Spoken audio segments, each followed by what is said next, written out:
High school football is on the air. HavenFootball.net is pleased to present tonight's PIAA District 1 5A quarterfinal playoff game. Tonight's game is between the number 5 seed Garnet Valley Jaguars and your number 4 seed Strath Haven Panthers. He has room off the left side, and look out. 45-50, 40, 30. Shane Green pulling away, and he will go 67 yards. They'll go handoff right up the middle. Shane Green explodes across the midfield, and he's pulled away. 20, 15, 10. Tonight's game is sponsored by the Swarthmorean Weekly Newspaper, true local coverage of Swarthmore, Wallingford, and surrounding neighborhoods. Published since 1893. Steve Tobbs, Allstate Insurance and Media. Auto, Home, and Life. You're in good hands with Allstate. Ask, alumni and friends supporting kids, helping students K-12 to enhance their educational experience. Rose Tree Wellness Center, complete chiropractic treatments featuring ART therapies in media. We get to the root of the problem. Ducklings Early Learning Center in Wallingford, daycare for ages 6 weeks to 5 years. Sandy McCauley at Berkshire Hathaway Home Services in media. Give her a call when buying or selling your home. Scar Pagnato Plumbing, over 20 years experience for all your plumbing needs in Wallingford. Proud Haven supporters Mary and Larry Luter, go Haven! The Wharton Benefits Group, specializing in creating employee benefit packages to attract, retain, and award the best employees. AMF Auto Clinic, taking care of your cars since 1961, located in Brookhaven on Edgemont Avenue. Here are tonight's internet announcers, the voices of the Strath Haven Panthers, Andrew Kaufman, Pete Fulginetti, and Mike Mayer.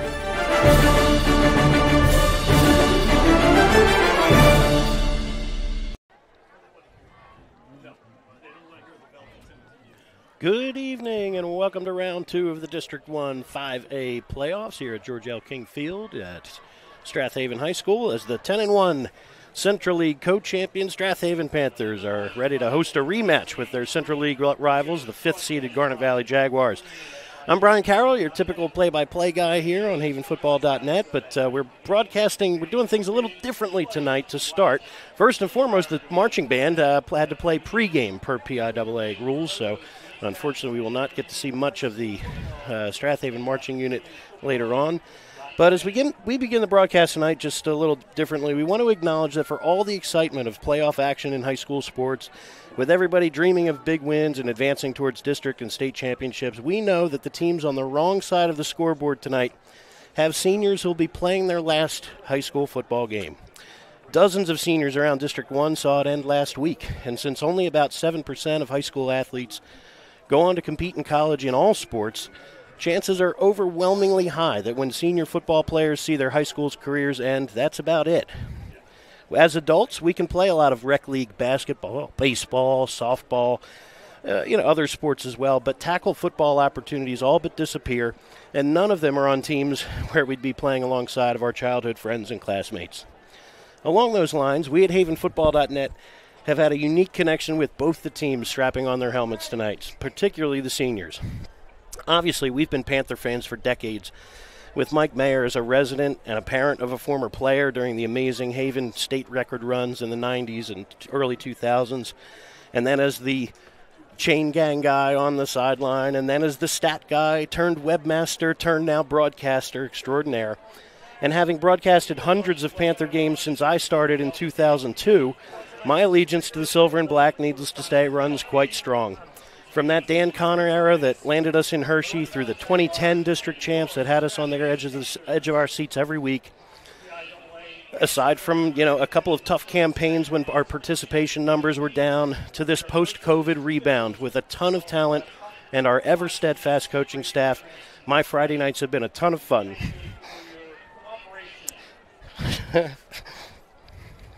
I know we're not supposed to play favorites, but this particular group of Haven seniors has a special spot in our hearts. Football-wise, they've been tremendous. When we decided to broadcast one freshman game per year, this was the class that started that tradition. As they got older and moved into their action on Friday nights, these 15 young men have gotten bigger, stronger, faster, tougher, and for the first time since the Dan Connor days, they've brought home now a share of three consecutive Central League titles. Their 2023 district crown Last Thanksgiving weekend, that win over Chester was maybe my favorite football atmosphere and performance of the last 15 years. More importantly, for all the football highlights that they've provided, we don't have enough time on this broadcast to share the stories I hear about these kids' kindness and respectfulness, hard work in the classroom, and grace in class in both good moments and tough ones. They are leaders in the classroom, in the school, and in their community, far beyond what makes us all cheer on Friday nights. All of this is to say that none of us are ready to see the last of Alexi Gustafson and Vince Hales or Jai Curtis on the defensive line tonight.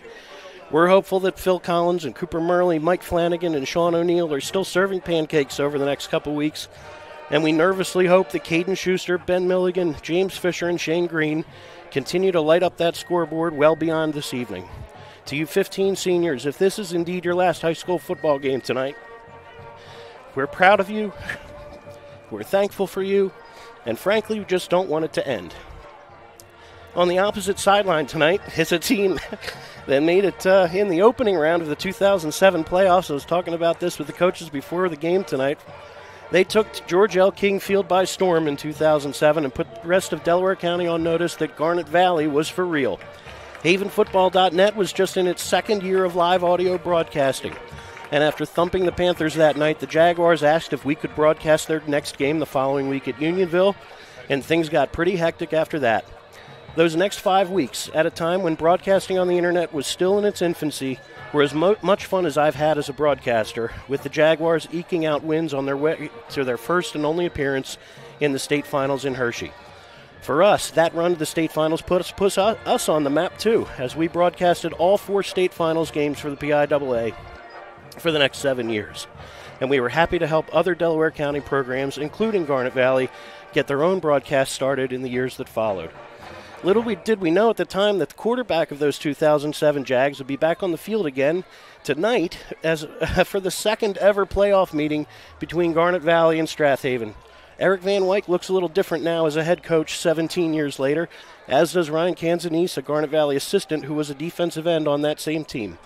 Both are fathers of newborns this year, just like many of the Garnet Valley parents in the stands tonight were in 2007 during that run to Hershey. While Van Wyk was playing his final high school football game and being coached by several Garnet Valley assistants who are also on the visiting bench tonight, some GV fans who tuned into our broadcast were at home preparing for baby's first or second Christmas. And in the blink of an eye, now they're in the bleachers tonight, hoping that their 33 sons, who just ordered their graduation pictures last month, they're hoping their kids get to play football with their buddies for at least one more week. This group will be the only Garnet Valley group coached by Van Wyk all 4 years, as their freshman season was his last as the freshman coach, and they too have had great success on the field with 2 shared central titles, a 6A district title as sophomores, and tons of individual accolades as well. But a number of them are members of the National Honor Society. One is an Eagle Scout, one is a cancer survivor. Multiple have suffered the loss of a parent or sibling, but they are shining as examples to their teammates and community. All of them have been to my house, and some of them slept there often enough that they should consider paying rent. All of them are genuinely kind and caring people and have taken to heart the mantra that former coach Mike Rickey preached, that football is the least important thing we do at Garnet Valley. And still, with all of that being said, as one of those Garnet Valley parents, I personally am not ready for this to be the last game for Luke Vaughn, Brendan McDermott, Braden Green, Caden Ollinger, or Massimo Ivarone. If the football gods will it tonight, then I'm okay if Aiden Bendo gets to keep firing up his teammates next week. Caden Kohler gets to enjoy a magnificent senior season a little longer, and Dean Kohler, despite an injury, keeps people smiling. And if Chase Britton and Nolan Carroll for 1 week or more have their intensity and energy on the football turf instead of the wrestling mat, then I and others will smile at that too. To you 33 seniors and your families who have supported mine throughout my son's life, if tonight is indeed your last high school football game, we're also proud of you, also thankful for you, and frankly just don't want it to end. So with that, for the first time in 23 seasons tonight, I'll be attending a Strath Haven football game and will not be wearing a headset. I've been the play-by-play guy for this group of Strath Haven and Garnet Valley seniors 4 times since they played that freshman game in 2021, and tonight's game will not be my 5th. Both teams have put too much into this week, this season, and their careers for my emotions to interfere with the broadcast of what we expect will be a terrific game. For those of you who know me well, or even if you can remember your last game in any sport as a high school athlete, you already know that in seasons past I've had a lump in my throat for any seniors who walk off the field for the last time.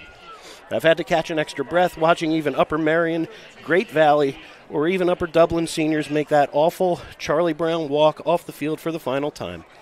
Tonight, regardless of the score, I will tell you that lump in my throat will be at least the size of a football and might be as big as 5'6" and 140 pounds.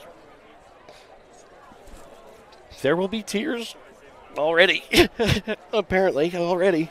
There will be more tears from me for both teams, both pride and sadness, regardless of tonight's outcome. So I'm handing the headset to Andrew, and he, Pete, and Mike will hopefully need to catch their breath only because of the skill and excitement coming up on the field tonight.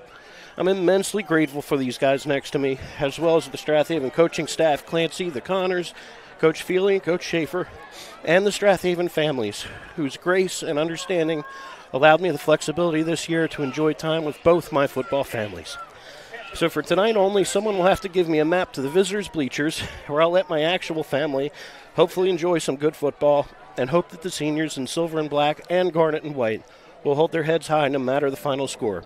I'll put the headset back on for the next Strath Haven game, whether it's next week or next August, but for now, with much love and appreciation for all of you, let's blow the whistle and get this thing rolling.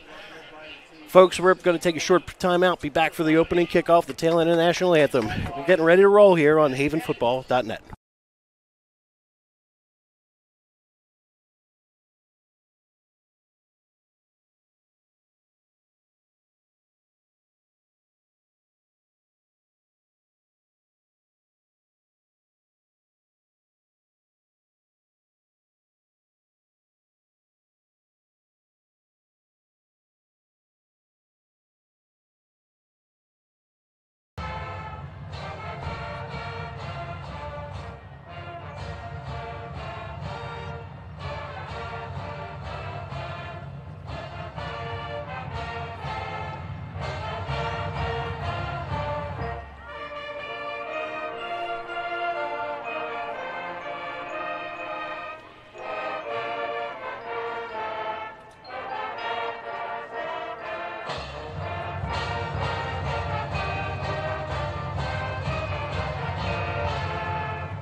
Much thank you to Brian Carroll for that moving opening, and to the Strath Haven High School Marching Band for their performance of tonight's national anthem. As for tonight, Pete, we're looking forward to what should be an excellent football game between two Central League powerhouses. Yeah, Andrew, these two teams meet every year, and it's been battles every year. And for the last few years, Garnet Valley has been controlling the wins here. But as of last year, it was a 28-19 victory over at the Garnet Field, and this year, I think a few weeks ago, about 5 weeks ago here at King Field, 7 weeks ago? It was back in week 5. Week 5. It was a 35-14 victory for Haven. So these two teams know each other very well. They're very well matched up, and the winner of this will move on to the semis. The loser will go home. So this is a really big game, and it should be excellent play from both sides. Absolutely. We're getting ready here for kickoff. We had the coin toss earlier. I believe Garnet Valley won the toss and deferred. Strath Haven will receive the opening kickoff. Standing deep for the Panthers, Ben Milligan and Shane Green to either side of James Fisher. Mike Medici getting ready to tee the ball up at the 40 and kick the ball away and get this District 1 5A quarterfinal underway. Winner goes on to play the winner of Springfield and Marple next week.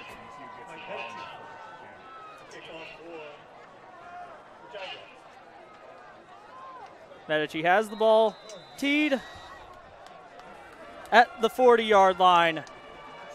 And we're ready to go here from George L. King Field. Kick is high and steep. It'll come down to Milligan at the 5-yard line, and we're underway. Milligan has the ball up the far sideline, has a seam across the 40 to midfield. Medici in pursuit. Milligan cuts back and gets brought down from behind. An excellent chase down tackle on a huge return from Ben Milligan. Sets the Panthers up. 1st and 10, ball inside the 20-yard line, ball at the 18-yard line. That was a great play. A tremendous run back about 70 yards. When he got down near the 20, he cut back to the left to get another 10 yards. Excellent run back, and the Panthers are right now sitting right inside the red zone. 77-yard kickoff return sets the Panthers up 1st and 10 from the 18-yard line. First handoff will go to Ben Milligan. He'll cut back it, and he'll get across the 15 down near the 10-yard line. Ball will be spotted at the 11-yard line. Pickup of 7 on his first carry of the night. Excellent start for the Panthers. Big return, and picks up 7 on first down. Brings up 2nd and 3 for the Panthers. Yeah, you couldn't have a better start than this. Let's see if it continues. Excellent. Schuster under center, wing to the far side is Ben Milligan. He's been the story of this game so far. Handoff goes to Shane Green. He gets stopped right at the line of scrimmage. A number of Jaguars in on the stop. We'll get to the Strath Haven offense here before this next play. Quarterback Caden Schuster, fullback Shane Green, halfbacks James Fisher and Ben Milligan, tight ends Jahi Curtis and Alexi Gustafson. Your center Mike Flanagan, your guards Nick Faribault and Cooper Murley. Your tackles, Sean O'Neill and Phil Collins. Once again, Milligan wing to the far side. They'll go Fisher in motion. Pass play, wide open at the end zone. Jahi Curtis catch for the touchdown. 12 yards on the completion from Schuster to Curtis. Excellent start for the Panthers. On that play, Fisher rolled out a little to the right. It looked like he might get the ball, but then Curtis was sent down into the right corner of the zone all alone. Touchdown, Strath Haven. It'll be Ian Gallagher on to attempt the extra point. Snap, spot, kick is away, and the kick is good. Panthers lead this one, 7-0, 10:33 to play, quarter number 1. We'll be right back on havenfootball.net. The Swarthmorean Weekly Newspaper has partnered up with havenfootball.net. The Swarthmorean was established in 1893 and is a true community newspaper and covers the Wallingford Swarthmore School District as well as events in Swarthmore, Wallingford, and surrounding communities. Get your copy every Friday at 320 Market or Swarthmore Co-op, or go to swarthmorean.com for a mailed or digital subscription. For all the local news, read the Swarthmorean every week. Hey fans, this is Todd Lights, public address announcer for the Los Angeles Dodgers, and you are listening to high school football right here at havenfootball.net. Welcome back to George L. King Field. Panthers leading this one, 7-0, 10:33 to play in the opening quarter. Just a minute, 27 seconds for that first Panther possession. Pete?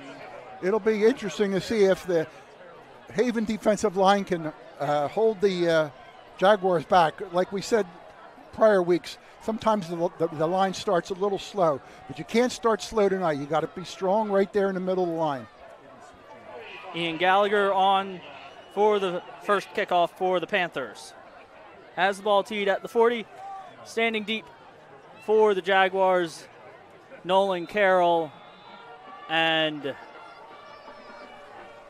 Luke Vaughn. Gallagher booms it. Comes down to Vaughn at the 6-yard line. He also has a seam. He gets across the 30 only before the Panthers swarm and bring him down at the 31-yard line. We'll get to the Garnet Valley offense here. Quarterback is Luke O'Donohue. Running backs Gavin Rossello and Paxton Hunt. Your slot back is Nolan Carroll. Your tight ends is Caden Ollinger. Your split end is Caden Kohler. Your center, Joe Anzalone. Your guards, Aiden Misowitz and Aiden Bendo. Your tackles, Braden Green and Travis Griffith. Jaguars come out, single back in the backfield. They'll go toss. To that far side is Hunt. He'll find a wall of Panthers after a short gain of about 3 yards out to the 35. Then that was great pursuit there by the linebackers. That was the key last week against Pencrest. And on that first play, the linebackers closed. Excellent defense.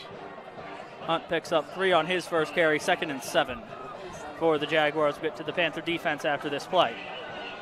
Carroll will be split to this near side. Split backs in the backfield. O'Donohue will take it. He'll break the tackle of Curtis, and he'll push his way near the 40 out to the 46, gain of 6 on the play. 3rd and 1 upcoming. Ball at the Jaguar 41-yard line. Panther defense up front. Vince Hales, Nick Faribaugh, Jahi Curtis, and Alexi Gustafson. Your linebackers, James Fisher, Shane Green, and Luke Mulhern. Your corners, Grayson LaFrance and Nate Lynn. Flag comes in. False start on the Jaguars. And we'll go back. That'll back them up 5 yards. 3rd and 6 upcoming. Your safeties, your corners for the Panthers are Grayson LaFrance and Nate Lynn. Your safeties, Quinn Kell and Ben Milligan. 3rd and 6 for the Jaguars.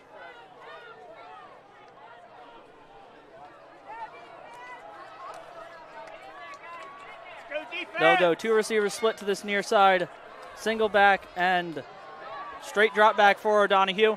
He'll check it down to Carroll, who's got it out across the 45, knocked out of bounds near midfield.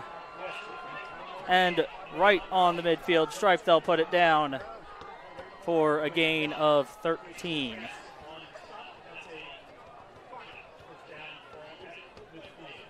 Ball spotted at midfield, 1st and 10 for the Jaguars. They'll come out once again, 2 receivers split to this near side. Single back in the backfield is Hunt. Carroll, tight end.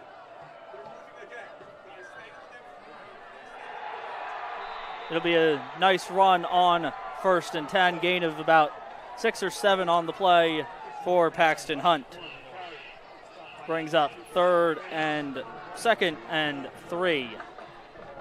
Yeah. Ball down to the Panther 43-yard line. Garnet Valley is moving the ball very well. They're mixing up the pass and the run, and they're getting it in chunks. So Haven's got to tighten up a little bit. This is going to be back and forth all night. I know it is. These are 2 good teams.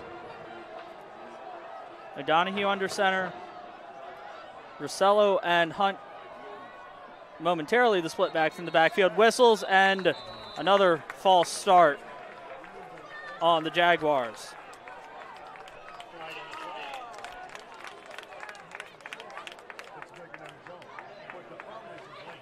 That'll set him back. 2nd and 8. Ball at the Panther 48-yard line. Jaguars have been a little bit antsy to get off the ball here early in this ball game. Yeah, a little bit, but they'll calm down. It's early here. 2 receivers split to the far side.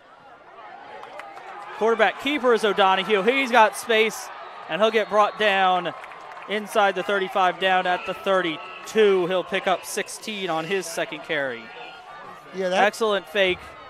Everybody bit to the running back. O'Donohue kept it around the right tackle and had acres of space to run into. That's what I was going to say, Andrew. They went for the fake inside, and that's what opened up the outside for the big gain. So good play by Garnet. 1st and 10 for the Jaguars. Ball at the 32-yard line. O'Donohue hands off this time. Hunt undercut by Grayson LaFrance as he gets across the 30 down to the 26-yard line, gain of 6 on the play.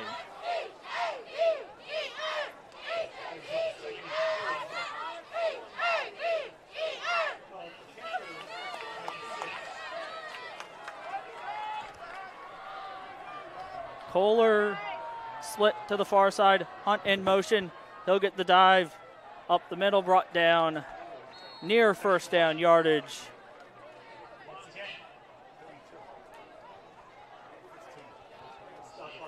And he does have first down yardage to the 22-yard line. Pickup of 3 on the play for Hunt.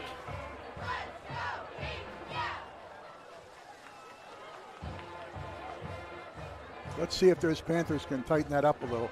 Garnet's having a very good drive here. Like I said before, they're mixing up the pass and the run, and they're just moving the ball in bits and pieces, but they're moving it successfully. The Jaguars have good size up front. They'll motion Hunt out this time. Drop back for O'Donohue. Fires down the far sideline, has Nolan Carroll, who gets into the end zone for the Jaguar touchdown from 22 yards out.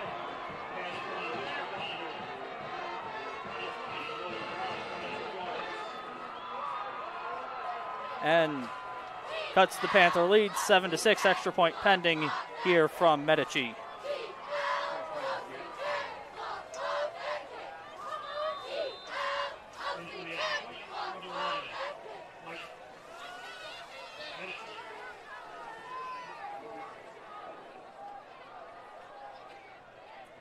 Medici to kick, Carroll to hold, snap, spot, kick is away, and the kick is good. Ties this ball game up at 7, 6:40 to play, quarter number 1. We'll be back here in a moment on havenfootball.net. Welcome to Allstate, where everyone saves when they bundle their home and auto insurance. Isn't that right, Frank? I saved 25%. Booyah. You protected your casa? Sure did. And the Frank tank? You know it. And now you're relaxing. I'm working from home. Sure you are.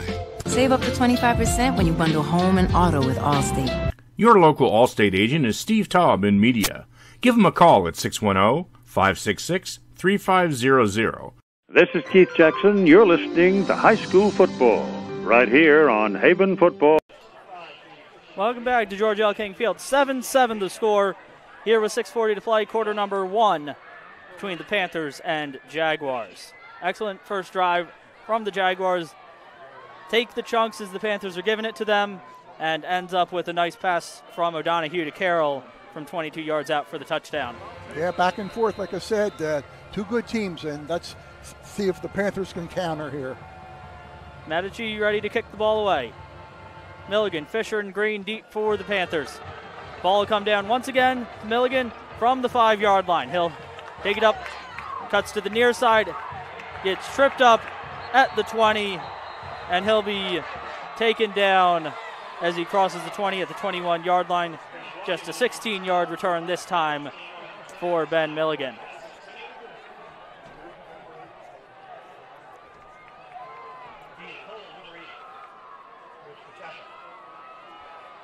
Dean Kohler on the stop.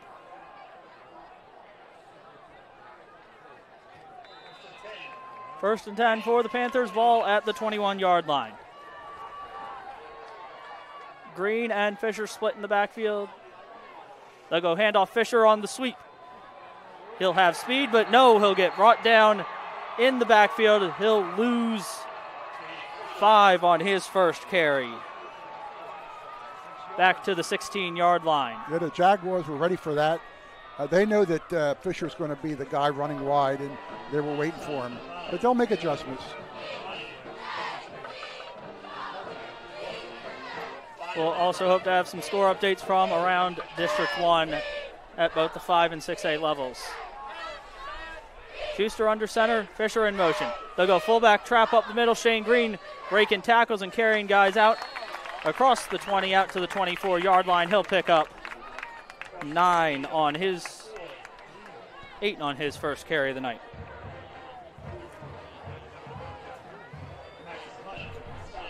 Brings up 3rd and 6 from the Panther 24-yard line.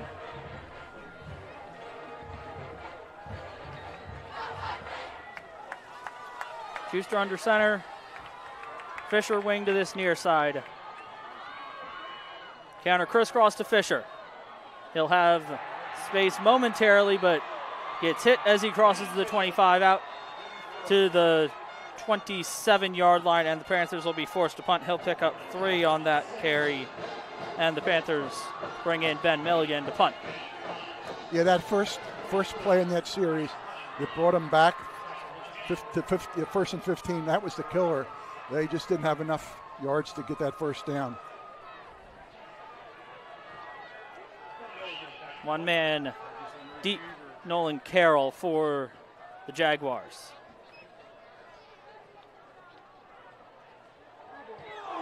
Punt gets blocked by number 9, Brendan McDermott. And the Jaguars recover and will have great field position at the 13-yard line. Ball was picked up by number 46, Owen Kabikoff. Yeah, they just broke through the line there, and our kicker didn't have enough time to get it off, so it's a tough break. They got to tighten this D up. You don't want to fall behind. 1st and 10 for the Jaguars, ball at the Panther 13-yard line. 4.5 to play here, quarter number 1. Nogo with a quick dive to Paxton Hunt. He'll pick up 4 yards down to the Panther 9-yard line. 2nd and 6 for the Jaguars. Break the huddle quickly. Carroll, single receiver to the far side, split backfield. Hunt and Kohler and Rosello. Handoff, Hunt gets met by a Panther wall, but he falls forward for gain of 2 or 3 down to the Panthers' 7-yard line.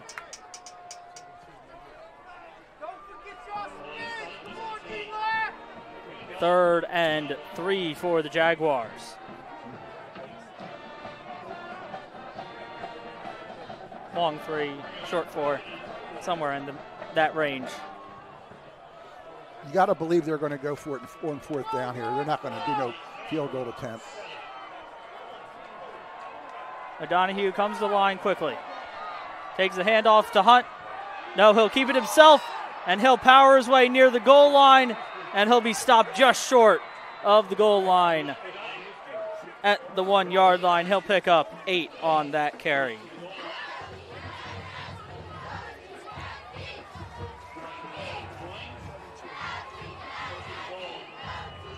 First and goal, Jaguars, 4 cracks at it from the 1-yard line. 3 minutes and counting to play here in this fast-moving first quarter.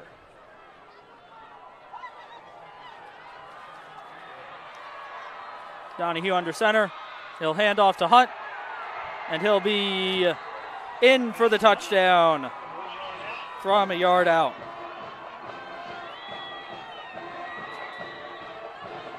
Jaguars take the lead 13-7, 2:42 to play, quarter number 1. Yeah, when you give the ball to the Jaguars on your own 13, it's going to be tough to stop them.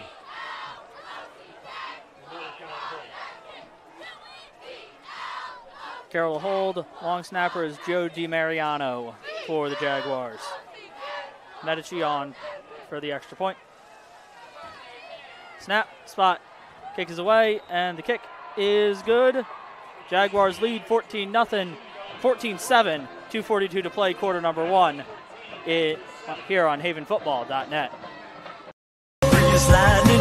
Your car is probably your second biggest investment, and AMF Auto Clinic in Brookhaven wants to keep that investment in tip-top shape. AMF Auto Clinic has been maintaining automobiles since 1961, and they take pride in their work and in keeping your car in perfect running order. From inspections to general maintenance and repair, you can trust your auto investment to AMF Auto Clinic in Brookhaven. Call for an appointment today at 610-872-2167. Hi, everyone. This is Greg Murphy from the Phillies broadcast team, where high school football never sounded so good, right here at Haven Football. Welcome back to George L. King Field. Jaguars lead this one after a blocked punt. Lee sets up a short field for the Jaguars. They punch it in from 1 yard out with Paxton Hunt. Take the 14-7 lead with 2:42 to play here in quarter number 1. Yeah, this drive now will be very important for the Panthers because they cannot afford to go down 2 scores and then have to kick off to the Jaguars in the second half. So you want to control the ball here, go down there, burn clock up, and tie this game up. Let's see if they can do it. Medici has the ball teed up at the 40. Fisher to the far side, and Green to the near side with Milligan in the middle. See if the Jaguars continue to kick the ball off to that far side. They'll come down to Shane Green at the 6-yard line. He'll have speed and space. Nearly breaks through. If he had broken that tackle, he could have been going all the way. Instead, it's across the 35-yard line, out to the 37, 38-yard line. 32-yard return. Yeah, that tackle was by Shane the last Green. defender that was there. If he gets by there, they might have caught him from behind, but there was nobody downfield. He should have First and 10, Panthers ball at the 38-yard line. Handoff goes. Shane Green, he'll get tripped up as he crosses the line of scrimmage. He'll get 4 yards out to the 42-yard line on his second carry of the night. Brings up 2nd and 6 for the Panthers.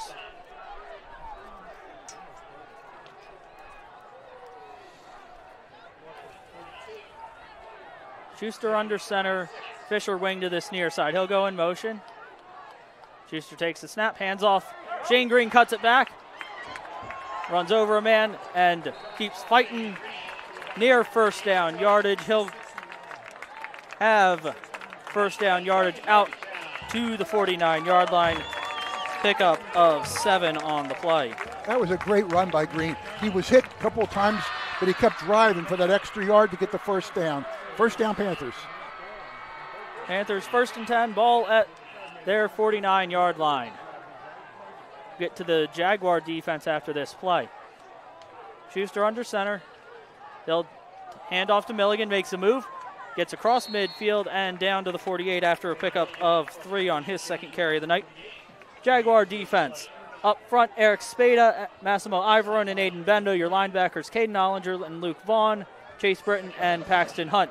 Corners, Drew Donaghy and Caden Kohler. Your safeties, Nolan Carroll and Brendan McDermott.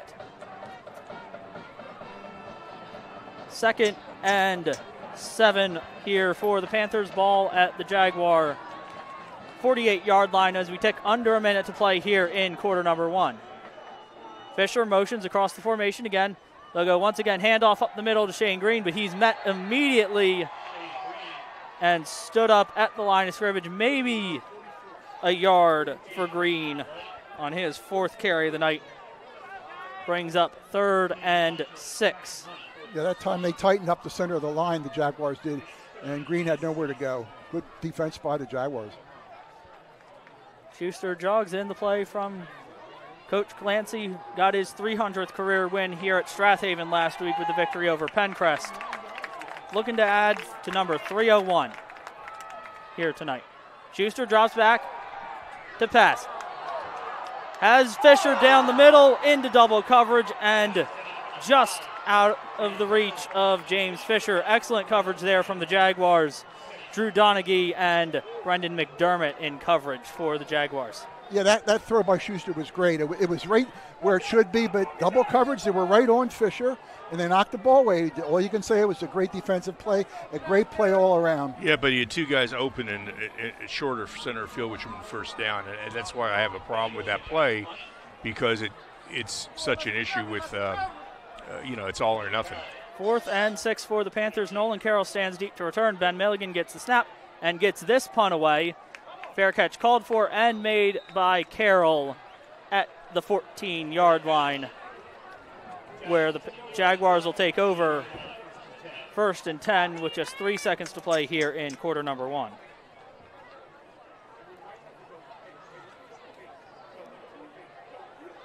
We'll keep it right here until the quarter break after this first play, Pete. What are we looking for here from the Panthers on defense? Well, I want to go back to what Mike just said.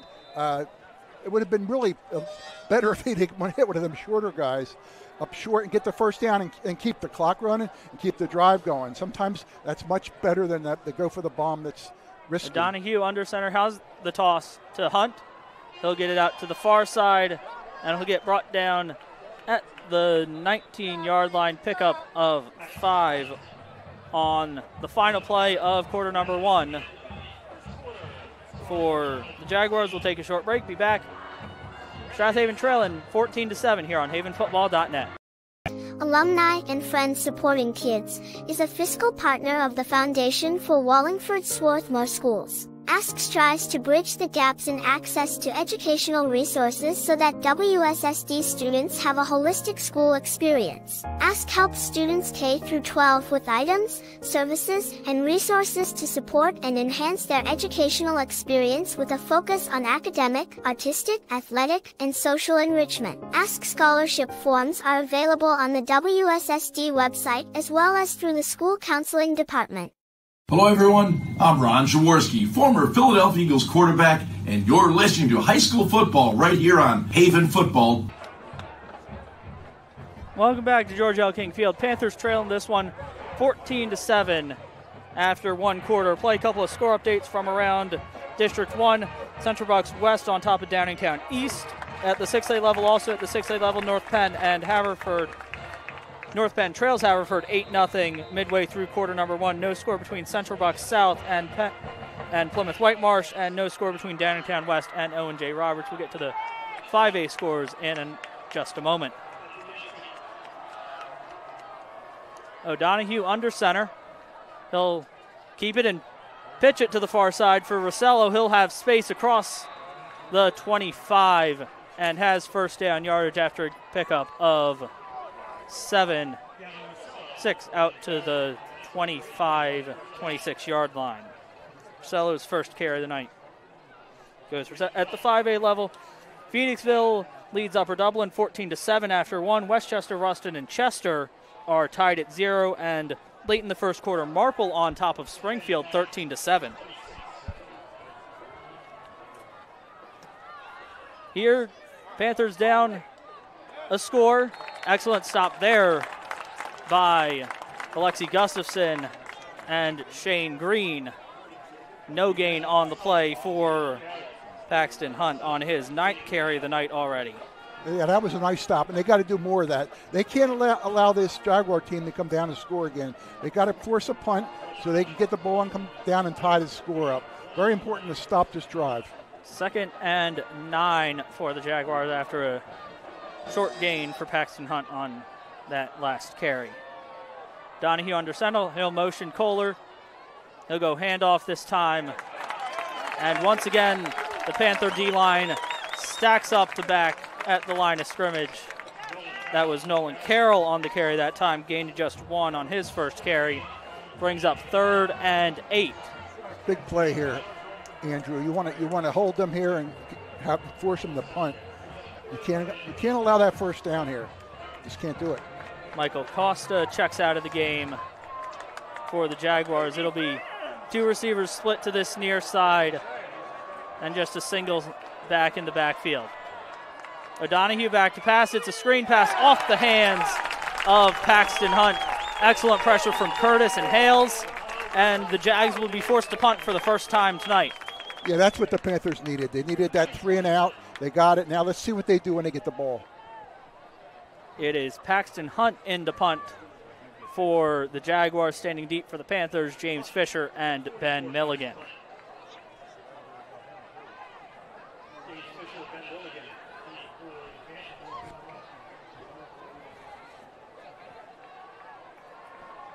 Jaguars running the 11th guy onto the field here late, number 54, Logan McMillan.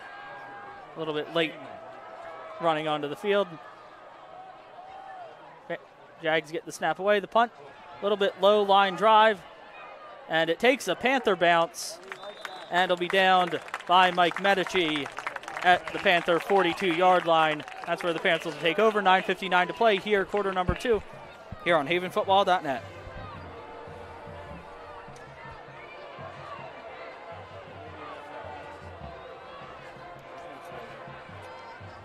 Panthers will take over 1st and 10 at their own 42-yard line. 9:59 to play, quarter number 2. Trailing 14-7. Hopefully the Panthers can get something going here on their 4th drive of the night. Shane Green takes the handoff straight ahead out to the 45-yard line, picks up 3, brings up 2nd and 7. Chase Britton in on the stop for the Jaguars. Panthers had a short field on drive number 1, then back-to-back 3-and-outs. We'll see if they can get a little bit more of a sustained drive going here. I like to see Fisher get some open space. They'll go handoff. Shane Green up the middle once again. He's tripped up by Paxton Hunt, and he gets out to midfield, pickup of 5 on the play. If Hunt didn't get him by the ankle, that might have gone for quite a bit more. Yeah, he was really had a burst of speed going there. First time since the opening drive, the Panthers have had third down and less than 5. It's 3rd and 1 here.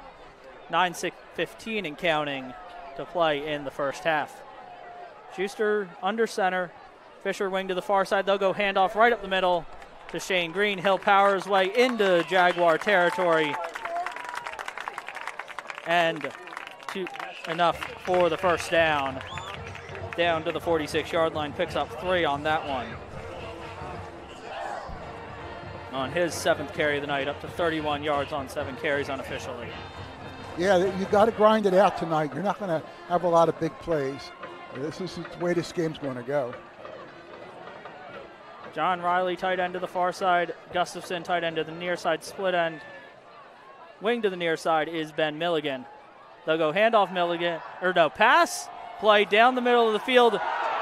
Nolan Carroll picks it off on the pass intended for John Riley. Looked like there might have been a grab from a Jaguar defender on the pass, but no call from the official coming. And the Jaguars will take over.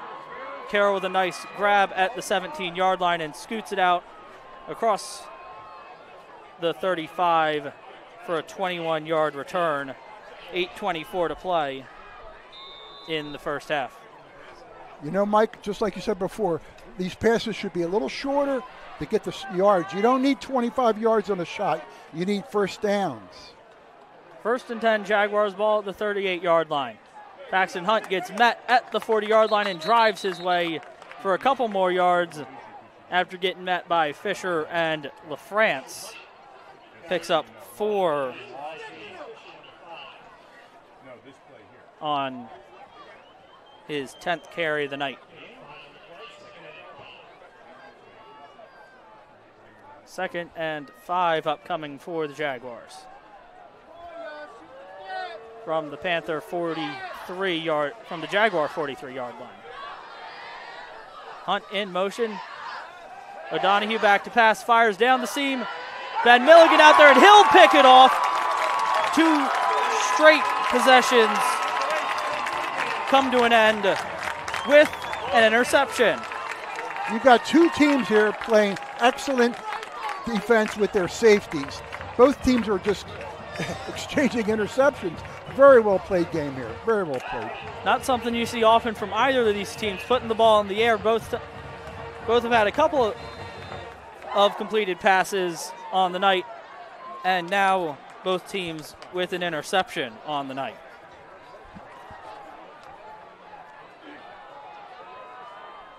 Jaguars were 2 of 3 throwing before that. Panthers were 1 of 1 before their pick.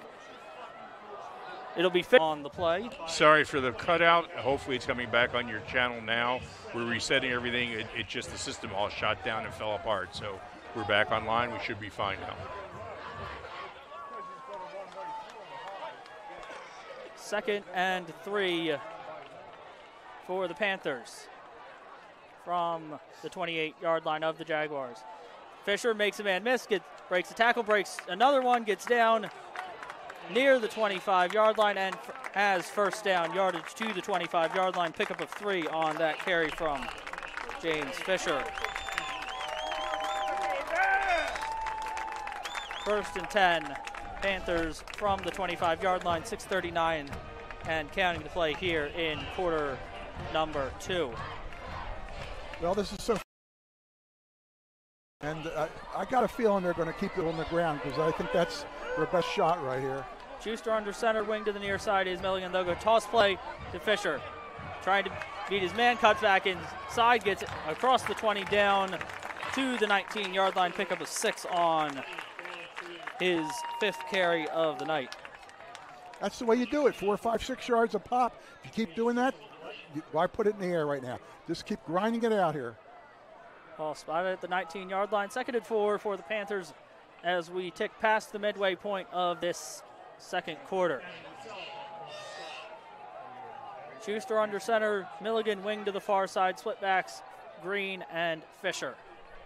They'll go handoff Shane Green. He'll bounce outside, hurdle over a man, and have first down yardage down inside the 15, down to the 13-yard line of the Jaguars. Pickup of 7 on the play.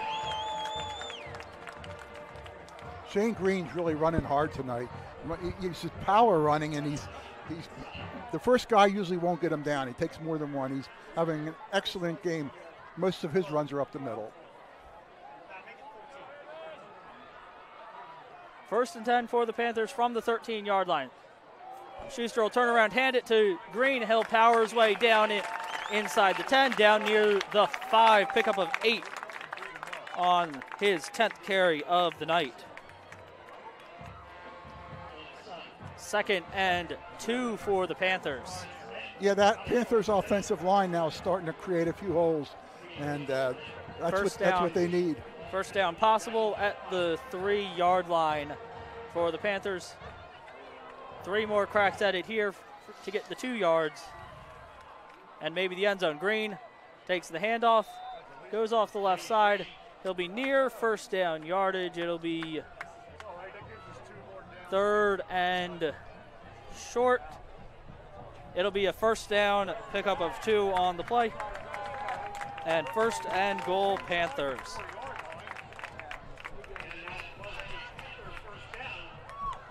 Four cracks at it from the 3-yard line. Just keep doing it. In high school, 2 yards with 4 plays, almost impossible to stop. Ball sitting in the middle of the field at the 3-yard line.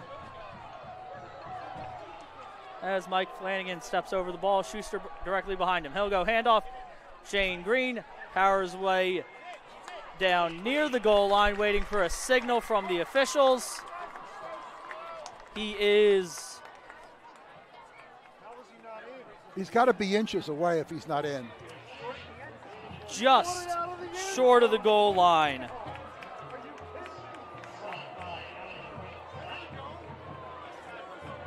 The ball is maybe a ½ inch from the goal line. Do it again. Schuster under center. He'll take the handoff, go off the right side, and push his way into the end zone for the Haven touchdown. Caden Schuster, his first carry of the night, ends in the end zone. Yeah, when you're that close, quarterback keeper is probably your best call.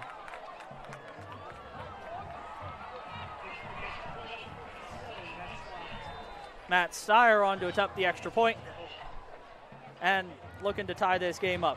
Caden Schuster to hold. Your long snapper is number 7, Cole Haley. Pardon me, Jackson Miller. Kick is away, and the kick is perfect. We're tied up here at 14. 3:15 to play here in quarter number 2. We'll be back in just a moment on havenfootball.net.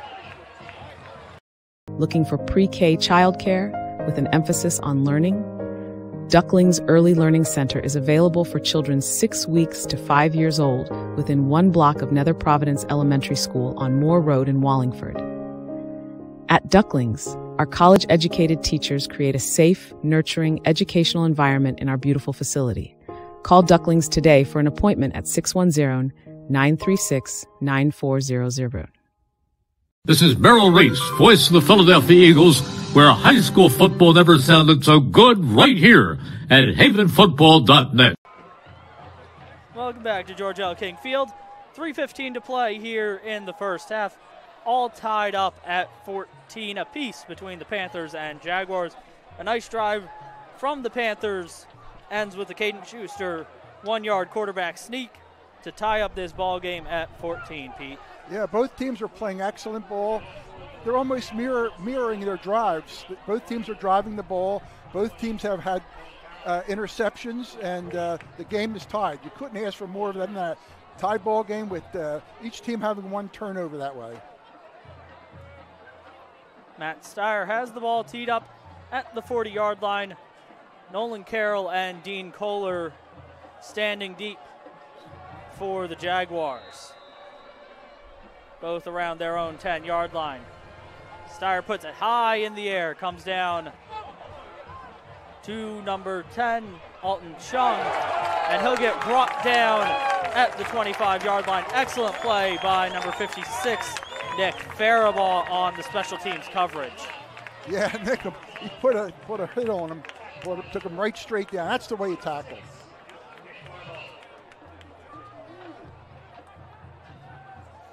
All tied up between Central Bucks West and Downingtown East at that 7 apiece. North Penn trails Haverford 8-7, and Westchester Ruston now up on Chester 14-0.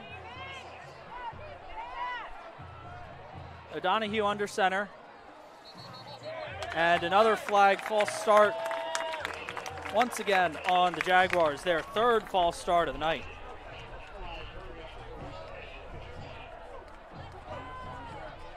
Yeah, the first two false starts didn't hurt them. They got first downs. Let's see if this one will stop them. This one puts them behind the chains on first down, 1st and 15 for the Jaguars. Ball at the 21-yard line.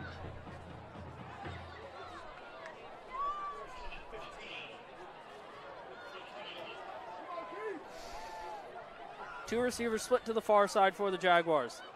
O'Donoghue will hand off this time to, who is that that got the ball? Was that Hunt again? It looks like it was. And he'll pick up 6 on the play. Brings up 2nd and 9 for the Jaguars out to the Haven 27, to the Jaguar 27-yard line. With 2:40 and counting. Jaguars with just 2 timeouts remaining. Panthers have all 3 of theirs. O'Donoghue under center. Hunt in single back in the backfield. Hunt takes the handoff again, gets across the 30, out to the 32-yard line for the Jaguars. Pickup of another 5 on the play. 3rd and 4 for the Jaguars. Here we go again, 3rd and 4. Big, big play. If they can force them to punt here, they'll have a little over a minute to try to come down and take the lead. Let's see if they can stop them. Once again, 2 receivers split to the far side, split backfield this time for the Jaguars, trying to get the Panthers to jump. O'Donoghue straight drop back, fires out, has his man in Caden Kohler for first down yardage, pickup of 5.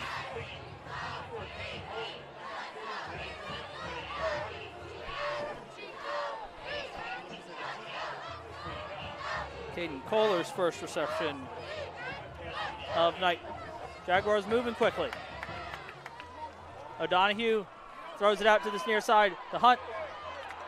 Hunt breaks through the arm tackle of the Panther and finally brought down by Nick Faribault and friends after a pickup of 8. Up tempo here for the Jaguars as we tick near a minute to play here in the first half. Stumble from O'Donoghue. Hunt will get a 1.5 yards out to and has first down yardage. 2 yards on the pickup. And a Jaguar timeout. No. Clock stopped briefly with the first down yardage. O'Donoghue fires across the middle, has Kohler across the 35 down to the 30-yard line. Clock will stop momentarily with 35 seconds to play. Pickup of 17 on the play. O'Donoghue under center.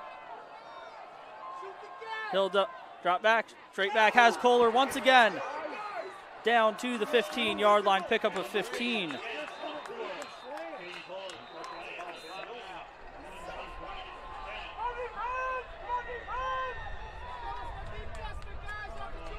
And this time we do get a timeout. Garnet Valley with 18 ticks left on the second quarter clock. We'll step aside.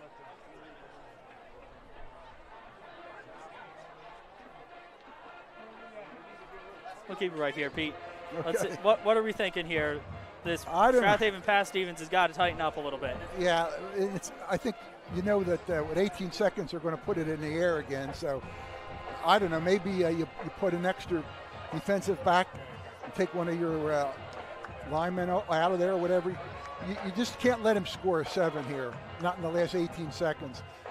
You know, if you got to hold them and they do kick a field goal, well, they do. But you just can't give them that touchdown here. It would really be tough because you've got to kick off to them in the third quarter.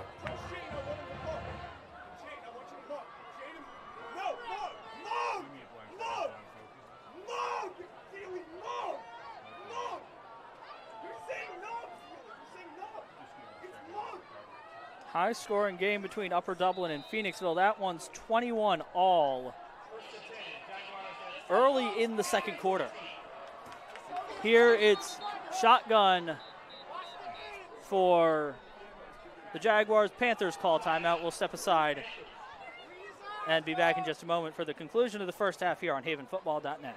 For your dream home, with over a decade of experience, Jess Mudrick knows the market inside and out. Known for her dedication and personalized service, Jess ensures every client finds their perfect match, from first-time buyers to luxury estates. A partner at the Sheridan Mudrick team and backed by Coldwell Banker Realty, Jess combines expertise with innovation, using the latest technology to make your buying or selling process seamless. For a real estate experience that's second to none, trust Jess Mudrick and the Sheridan Mudrick team. Visit SheridanMudrick.com today. This is Merrill Reese, voice of the Philadelphia Eagles, where high school football never sounded so good, right here at havenfootball.net. Welcome back to George L. King Field. 14 all the score here at between Strath Haven and Garnet Valley. 18 ticks left on the clock before halftime. Garnet Valley driving ball at the Panther 14-yard line.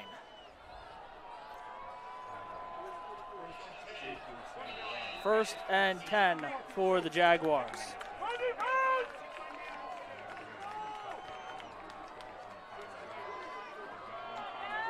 Jaguars do get the ball back to start the second half. O'Donohue under center, Carroll in motion. Screen pass complete, and running into the end zone is Caden Kohler with 11 seconds to play in quarter number 2.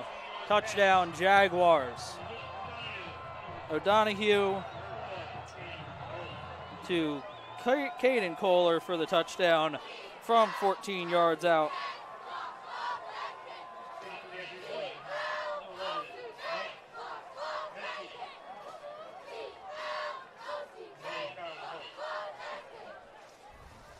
Nolan Carroll to hold, Mike Medici to attempt the extra point. Snap, spot, kick is away, and the kick is good. 21-14 Jaguars lead, 11 seconds to play here in the half. We'll keep it right here, Pete. What do you expect the Panthers to do on when they get the ball back? Are they going to just take a knee and take it to the locker room? They'll probably take a knee. Or do you see 10 seconds. Maybe try and take a shot?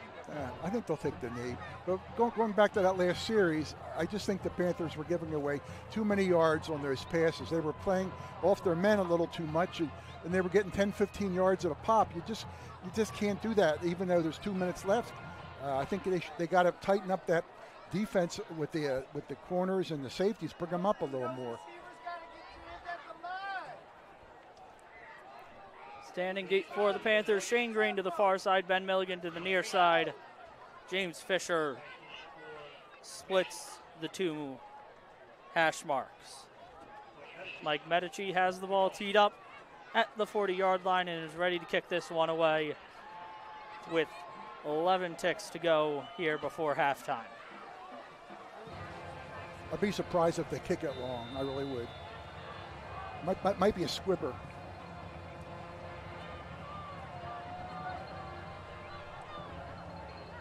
Medici pooches it, comes down to Mulhern at the 26-yard line. He'll get tripped up at the 34-yard line by Owen Burns.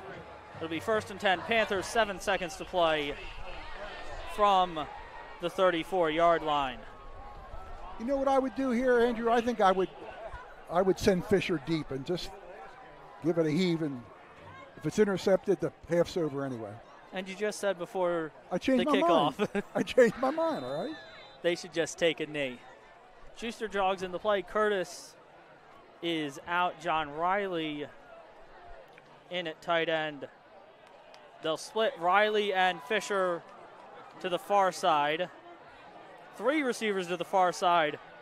Riley, the furthest one, your slots, Fisher and Milligan. And they'll go handoff Shane Green right up the middle. And he's got first down yardage. And we'll see, is there any time left on the clock? The officials will confer. Garnet Valley jogging to the locker room.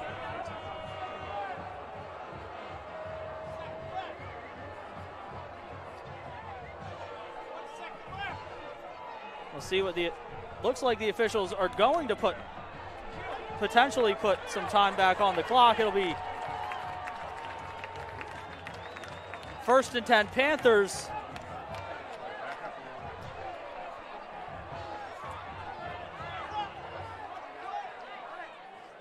From the 40-yard line.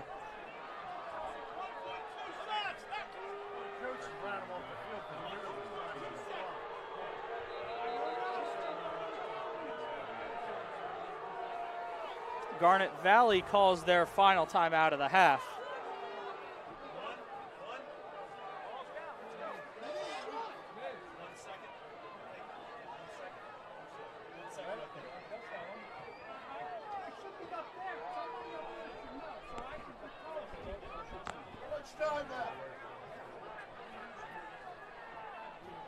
Ball at the Garnet Valley 41-yard line after Shane Green rips off 25. Well, Andrew, I think here We're waiting to see how much time's going to be on the clock. Whatever it is, if it's a second, I think what you got to do here is drop back, send your 3 wide outs deep, put it in the air, and hope for an interception or maybe a pass interference. The Garnet Valley sideline.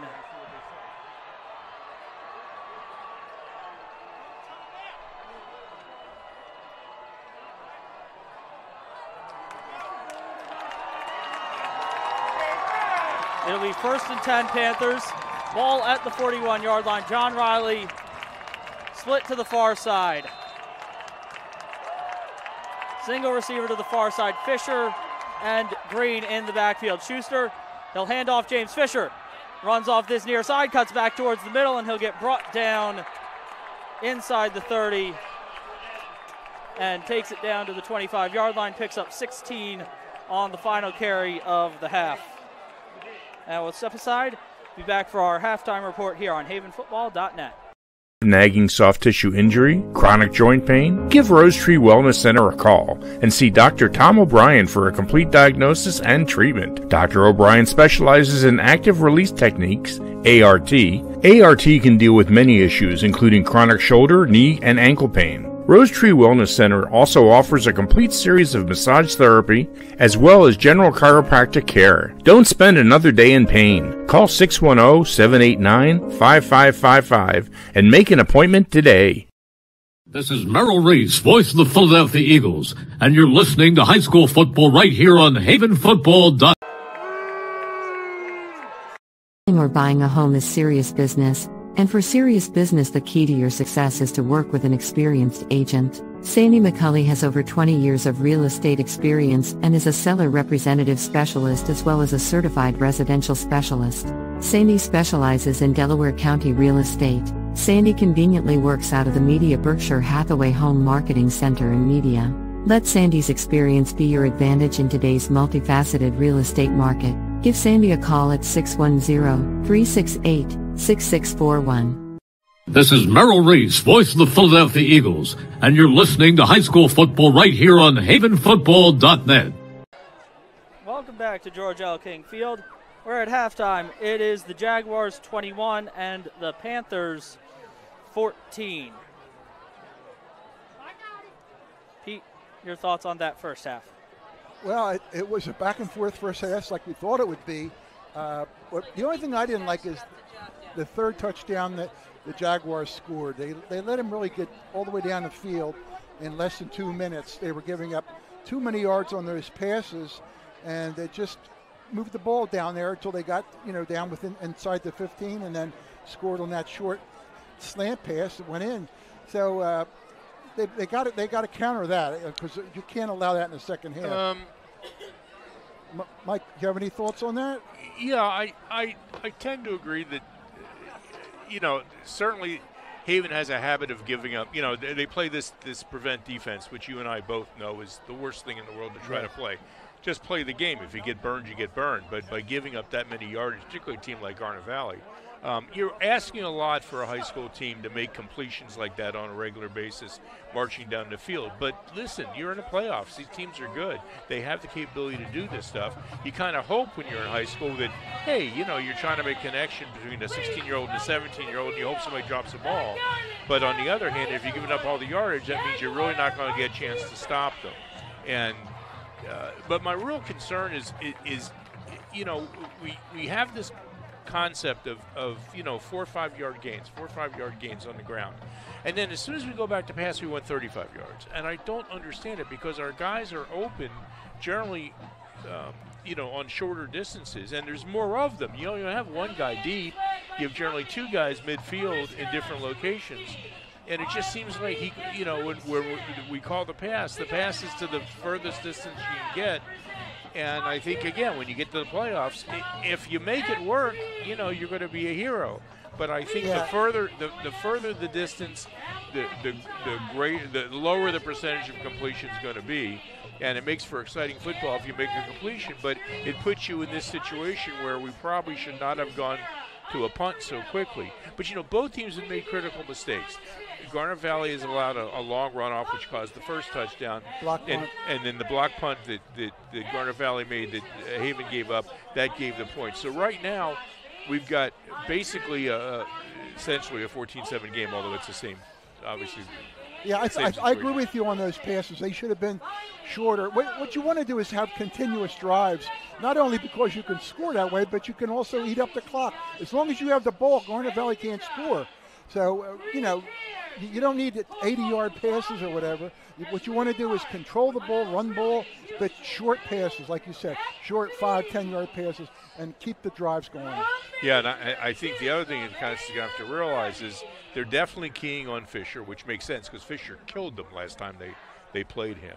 He was, I think he made all 4 touchdowns, and he was just death for them. So I can understand they're going to stop him. And they're going to be keying off them, but that gives you some opportunities to do things that are going in another direction. When we were in this situation with Springfield in a 14-14 ball game, we'd wondered which team was going to have the stamina to keep the pace of the game up. And, of course, Haven immediately kicked the ball off to Springfield, and Springfield ran down to the 20 and then scored, seemed to take the sail out of them. So I think we have to look to that. Haven's going to kick off to Garnet Valley. If they can make a stop to Garnet Valley and Haven come back and score, obviously, that's going to change the momentum and could be interesting. I'm seeing some gaps now with Garnet Valley to where Haven is being able to take more advantage of them. Unfortunately, that last series by Garnet Valley was so overwhelming and mostly, if not all, in the air. Green has been having a lot of success on those up-the-middle runs. He's been getting 3, 4, 5, 6 yards a pop. And almost broke a few of them. Yeah. A couple of them. And I think the most important thing right now is we kick off to the Jaguars. We cannot, and I repeat, we cannot let them come down and score 7 points. And then you'll be down 2 scores. That would be tough. And then you're going into the mid to late third quarter. I mean, again, the only thing Haven can do, if they're playing their game and they get down by 14, if they can have those breakouts that we've seen during the year. But, Garnet Valley knows what they have to do. Now, look, both teams know what they need to do. It's a matter of execution. Haven did not execute on the last drive, but how many times have they seen a team that can come out there and start throwing the ball like that? They haven't seen that, so I understand that. And then, had this game lasted 30 seconds longer in the first half, it could be tied up again because Haven was definitely just peeling off huge amounts of yards, and that was a running game. That doesn't make any sense. in a situation like, because you're not playing a defense to play back from the run, obviously. Well, they were playing deep, figuring, we're going to throw the bomb and all. But by doing that, you open up short zones where you can gain 10 to 20 yards, and that's what they were doing. But when you have, 10 seconds to go, you can get up 20 yards and not worry about right. They wouldn't have been in those formations if there was 2 or 3 minutes left. No, but there might have been those formations with 30 seconds left and 40 seconds left, and that could have been the difference. Now, whether they would start to shut it down and try to get it tighter, at some point you do have to rely on your interior linemen, defensive linemen, and your linebackers to stop the run. I mean, it's okay to give up, you only give 5 yards, 6 yards. They can get first downs, but they don't have the time to march down the field. What you can't allow is the running backs to get past your linebacker secondary because, as you said, everybody else is playing so deep. By the time they meet each other, it's a 25-yard gain. So, but they didn't have an extra 30 seconds, so it's not really relevant. And they're down by 7 now and are going to give up the ball when they come back into the field. So that's a serious concern. They know it. Garnet Valley knows it. The pressure is going to be on Garnet Valley to try to close this thing out and score, which is by no means the end of the game. It's just going to be a much tougher battle for Strath Haven. And Haven knows that they've got to come out and stop Garnet Valley, force a turnover, do something. Right now both teams have 2 turnovers. There's been no fumbles. There might have been one, but it was recovered by Garnet Valley. The people who fumbled it. So what they can't afford, Mike, is a kickoff that's returned 60 to 80 yards. No, they certainly can. That puts them down there. Now, the question is, can you get away with an onside kick? Does that make any sense at all? No. And do you really want to give Garnet Valley a half field to play on? No, you're not. We've already seen what Garnet can do on a short field. After that first possession, they made quick work of it and ended. Well, that was a really short. That was an 18-yard line. I mean, I understand that, but if you think get away with it, I just think it's a very low percentage success. And I mean, we saw what happened last week when a team attempted an onside kick. Well, listen, when you do an onside, onside, ended up popping into the hands of. This time it was a Haven returner, and he walked it into the end zone. And at the end of the day, it didn't make any difference to Pencrest, but which is one of the reasons they attempted it. Certainly, if you want to play good, solid football, Haven's got 2 kickers who can, if they get any kind of strength behind that ball, could put it in the end zone. And that's what I was going to say. If you get it in the end zone, then you force them to take the ball to 20 and give them a long field. That would be ideal if you could do that. Yeah, well, odds are you're not going to get it to the end zone. You'll get it down to the 3 or the 4, and they'll run it out. But in high school football, if you can keep the guys, from going out beyond the 35, you're doing pretty well for I know that there's a breeze down there. I'm not sure which way it's blowing. Yeah, we don't have any flags on the poles. We used to, but I think they blew off. We'll see what happens. The main thing is no big run backs. If they're going to score, make them earn it, and let's hope they don't earn it.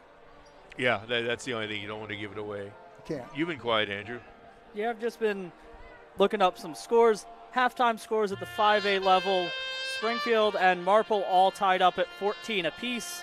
Phoenixville and Upper Dublin also tied. That's at 21 apiece. At the half, Westchester, Ruston all over Chester, 21-0. Chester lost 4 fumbles in the first half. Wow. Well, Chester has 4 fumbles. Chase Hatton has 3 touchdowns for the Golden Knights. At the 6A level at the half, Central Bucks South leads Plymouth Whitemarsh 14-0. Also at the half, North Penn on top of Haverford 15-8. Downingtown West and Owen J. Roberts. That's a 14-7 game in favor of the Whippets of Downingtown West. Also at the half, 14-14 between Central Bucks West and Downingtown East. Well, we talk about this all the time, and that's that, when you have single playoff eliminations, as most football is, unlike basketball and hockey and baseball, the bottom line is, you can't have a bad game. And if Chester's having a bad game tonight, the timing is just awful.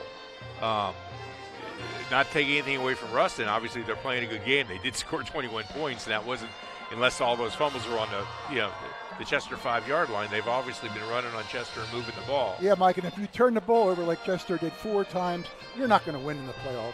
That would be almost impossible to do. Well, Chester has a passing game, so but the issue becomes, where's Chester at on defense? Because they've allowed 21 points. Now, if Chester can come in and shut down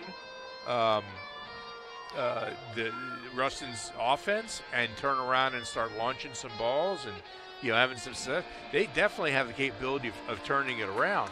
But that's a huge ask. I mean, you're going to come back in the second half and suddenly play defense, that much better than you played in the first half. That's a well, from what it sounds like, Ruston has had a lot of short fields to work with, so Chester's defense hasn't been given much help by their offense. So if the offense can start holding onto the ball a little bit, then there might be a chance for their defense to start getting some stops. And that's the one thing we didn't talk about with Garnet Valley. They come in, they get the ball, they drive, they take up 6 minutes, 7 minutes, don't score, okay, and then we get the ball back and we go 4, 5, 6 minutes and don't score. Now we're down 21-14 with 7 minutes left in the game. So that's a definite tactic. So if I'm Ruston, no long passes, obviously if it breaks open and you get the run, you get the run. But at the end of the day, Ruston's going to come in and try to eat up as much clock as they can. Now, we don't know who's going to get the ball first in the half. So Chester gets the ball to start the second half. Oh, they do? Okay. All right, so that will be a big advantage to Chester. But if they can get on the board. I was just going to say, Pete would be the first one to say they got to score. They got to score. So, and then if they manage to do that, then the issue is going to be, can Chester stop Ruston? Yeah, that'll be the big question that's in the bottom half of the bracket. Ruston will play the winner of Phoenixville Upper Dublin. The winner of this game gets the winner of Springfield Marple. That's tied at the half. We'll take a short break. Be back on the other side with probably some Eagles talk on the other side of this break. We'll be back in just a moment here on havenfootball.net. Or buying a home is serious business, and for serious business the key to your success is to work with an experienced agent. Sandy McCulley has over 20 years of real estate experience and is a seller representative specialist as well as a certified residential specialist. Sandy specializes in Delaware County real estate. Sandy conveniently works out of the Media Berkshire Hathaway Home Marketing Center in Media. Let Sandy's experience be your advantage in today's multifaceted real estate market. Give Sandy a call at 610-368-6641. This is Merrill Reese, voice of the Philadelphia Eagles, and you're listening to high school football right here on havenfootball.net. Welcome back to George L. King Field here at halftime. Garnet Valley 21, Strath Haven 14. Garnet Valley to receive the second half kickoff when we get underway in probably about 5 or 6 minutes or so. We're going to have, it looks like, a combined performance from the Garnet Valley and Strath Haven marching bands. But, Pete, how about the Birds? How about them They got a nice win over the Jaguars on Sunday, and they almost gave it away, though. They nearly did give that one away. I mean, when you're up 22-0, you really need to to hold that ball and not. Dan, you want to get close up? I'm sorry. And what happened? That Barkley fumble. If you look at the replay, he was touched. He was touched and tripped. That should have been. How they have all these officials, all these replays, and they said he got touched. Well, the replay shows he wasn't really tripped, but he did touch his leg. The referee said after the replay that Saquon Barkley, there was contact on his ankle. You can see his sock move. And they determined that wasn't enough contact. They're saying that he, even though he got touched, he ran a little bit more, then he stumbled. And the touching didn't cause him to fall. They're saying he stumbled. In my opinion, the touch caused him to stumble a half step and then trip over his offensive lineman. Yeah. So that was just a little bit of an unfortunate situation for the Eagles. They did pull it out at the end. And they did end up to. Kobe Dean made that interception and, saved them. Might have saved Nick Sirianni's job, really. Nick Sirianni, I tell you, he's something else. Even though the Eagles are, 6-2 right now, heading into Dallas week, I still think he should be fired. He's taken. Last week, he took 9 points off the board. Absolutely did. His obsession with going for 2 after an encroachment penalty on the extra point attempt. The extra point was good, would have made it a 2-score game. Or no, a 3-score game. He insisted on still going for 2. Right. And in the first quarter. They failed. I mean, the referees also took 2 points off the board because that first 2-point try, I think Jalen Hurts was clearly broke the plane of the goal line, but somehow. In that first quarter, if you remember, it was 4th and 3. They were down there around the 25 or whatever. And instead of kicking the field goal, which would be automatic for the Eagles from that distance, they went for the 4th down play. They can get it. Yeah, There's 3 points There's 3 points off the board, yeah. And you have Jake Elliott, who's one of the best kickers in the NFL. And for some reason, Nick Sirianni refuses to use him. And then you bring him in cold for a 57-yard attempt later in the ball game to make it a 2-score game. And then when you miss it from that distance, that set up the Jaguars. Your opponent gets the ball at midfield. I mean, it's just not smart football. I don't know where he gets his calls from. His football sense is not very good. He's being saved by the excellent talent that the Eagles have in Jalen Hurts, Saquon Barkley, Devontae Smith, A.J. Brown. When you fire the entire coaching staff, other than the head coach. Yeah, that's not good. You got to say, huh? I mean, who picked up the entire coaching staff? That was Sirianni. They're saying that Nick Sirianni picked up the entire coaching staff, or was the reason for the success of the team lack thereof of the team. Somehow they kept him after last year, which doesn't make any sense. It never made any sense. When you have a collapse of that magnitude at the end of the season and you're playing as poorly as they were, I did not understand how he kept his job last year. And nobody else However, did this either. year we're 6-2. We're going into Dallas week. Dallas doesn't have Dak Prescott. We're 6-2 in spite of Sirianni. Well, let's talk. And we could be 7-1 if Saquon catches the ball against the Falcons. Let's talk about the Sunday game. This is one of the rare times you're going into Dallas as a 7.5-point favorite. Because Dallas is playing like. Yeah, we know Dallas is not very good this year. They've had injuries, and a lot of the regulars are just not that good. I don't think it's been as much injuries as it's been. They just haven't been playing good football. They've gotten blown out a couple of times by mediocre NFC teams. I would be shocked if Barkley doesn't get at least 100 yards Sunday. Because Dallas, I think, is either last or next to last in stopping the run. And you got probably the best running back in the NFC. That's a combination where you just got to keep feeding them the ball. And if they want to pack the box up. Although I think you kind of have to start looking a little bit at saving Saquon a little bit for the playoffs. He's already had a ton of touches this season. So I think you want to try and maybe save his legs a little bit and look for Devontae Smith. Maybe try and see a little bit more Kenneth Gainwell. Look for Devontae Smith to have a big game Sunday too. A.J. Brown could be back from his injury, but they do have a short week. So if you can maybe hold him off for Sunday and get the win without him having to do too much. You know what they got to also think about? Because they have the Commanders next Thursday. Next Thursday night. So from Sunday to Thursday, 4 days. That's going to be an excellent game. For first place in the NFC East. It could be, depending on how the Commanders do on Sunday. If the Eagles can get a big lead, they can rest some of their guys late. So we'll see how the games fold out. That's all you can do. Yeah, do you have a prediction, Pete, for Sunday?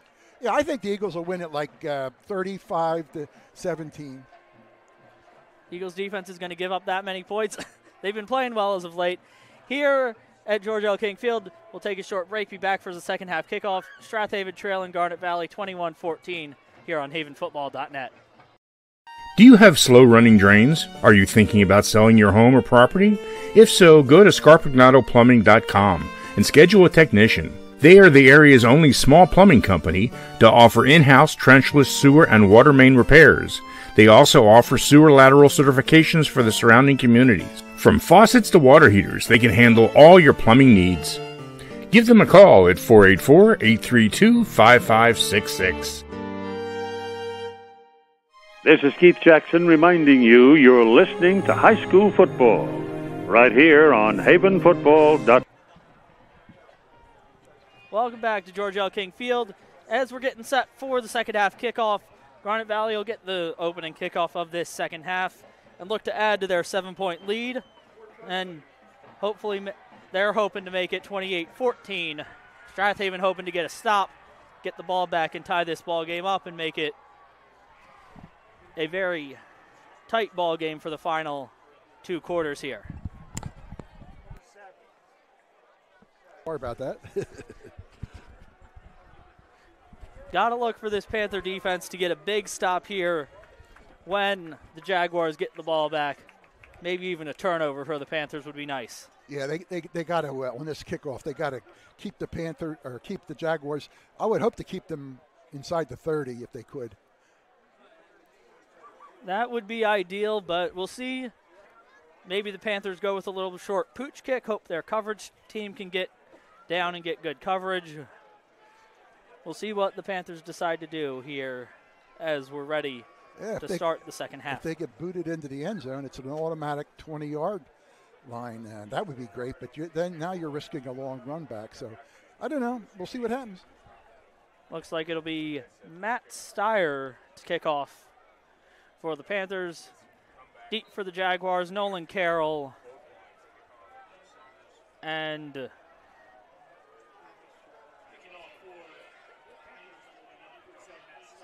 I was down there on the field talking to Matt pregame, and he said he would be sharing the kicking duties tonight with number 85. What is those? Ian Gallagher. Ian Gallagher. Him and Ian Gallagher will be sharing the kickoffs. Gallagher's been dealing with a little bit of an injury all season long. Yes.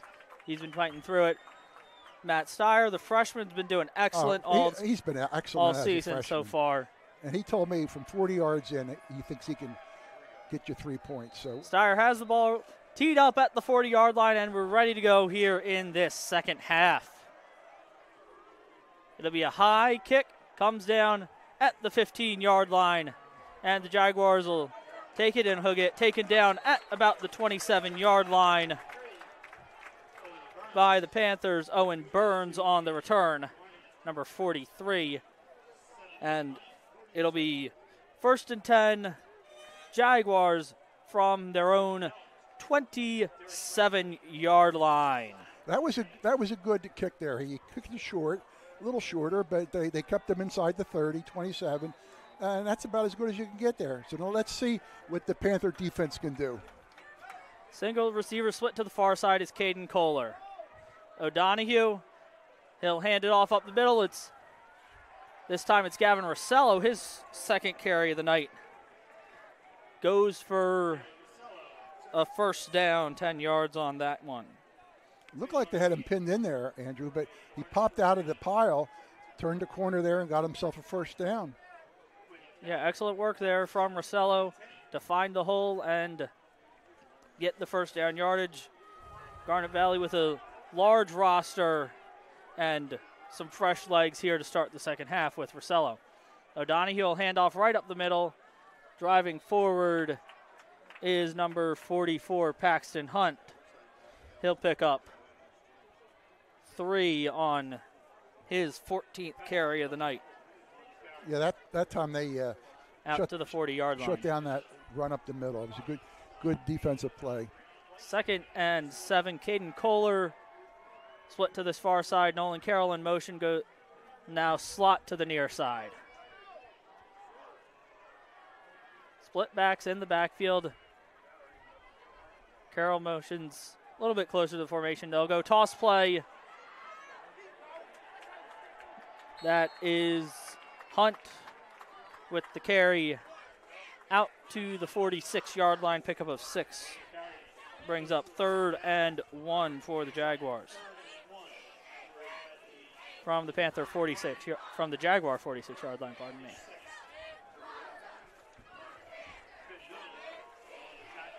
Donahue under center. Kohler split to the far side. They'll go handoff right up the middle. It's Rossello. Gets midfield and the 49. Pickup of 5 on the play. Yeah, they're giving up 5, 6, 7 yards a pop here, Andrew. To the Panther 49-yard line. Too much, guys. Too much. They can't allow this to keep going on. Absolutely.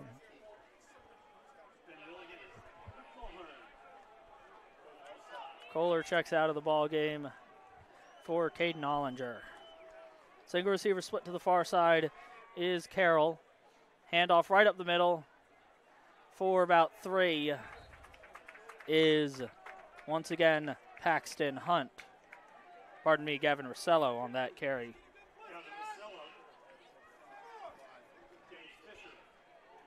Down to the Panther 46-yard line. Let's see if they can cause a turnover here. See if I'm good luck saying that.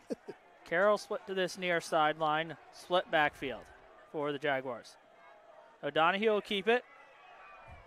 He'll take it across the 45 down to about the 42, pickup of 4 on the play. Third and about 3 for the Jaguars. Another big play, probably 4 down territory here for the Jaguars. I would think so. Anything that close, they're not going to punt it from there.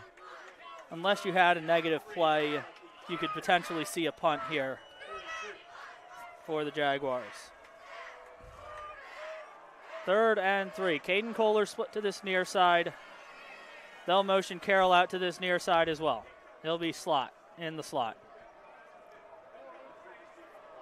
Split backs are Hunt and Rossello. O'Donohue under center. He'll take the snap, toss play to Hunt. He'll get a block, he'll get across the 40 and have first down yardage down to the Panther 38-yard line after a pickup of 4. Yeah, this is a grinded out drive, but they're getting just enough every 3 plays to get their first down, control the game, and run the clock. Panthers got to do something here. Quinn Kell and friends on the stop for the Panthers. 1st and 10. Jaguars from the Panther 38-yard line, 7:57 and counting, quarter number 3. They'll motion Hunt, toss to that far side. Flag comes in the area of some type of illegal block, I think, on the Jaguars. We'll see what the call is.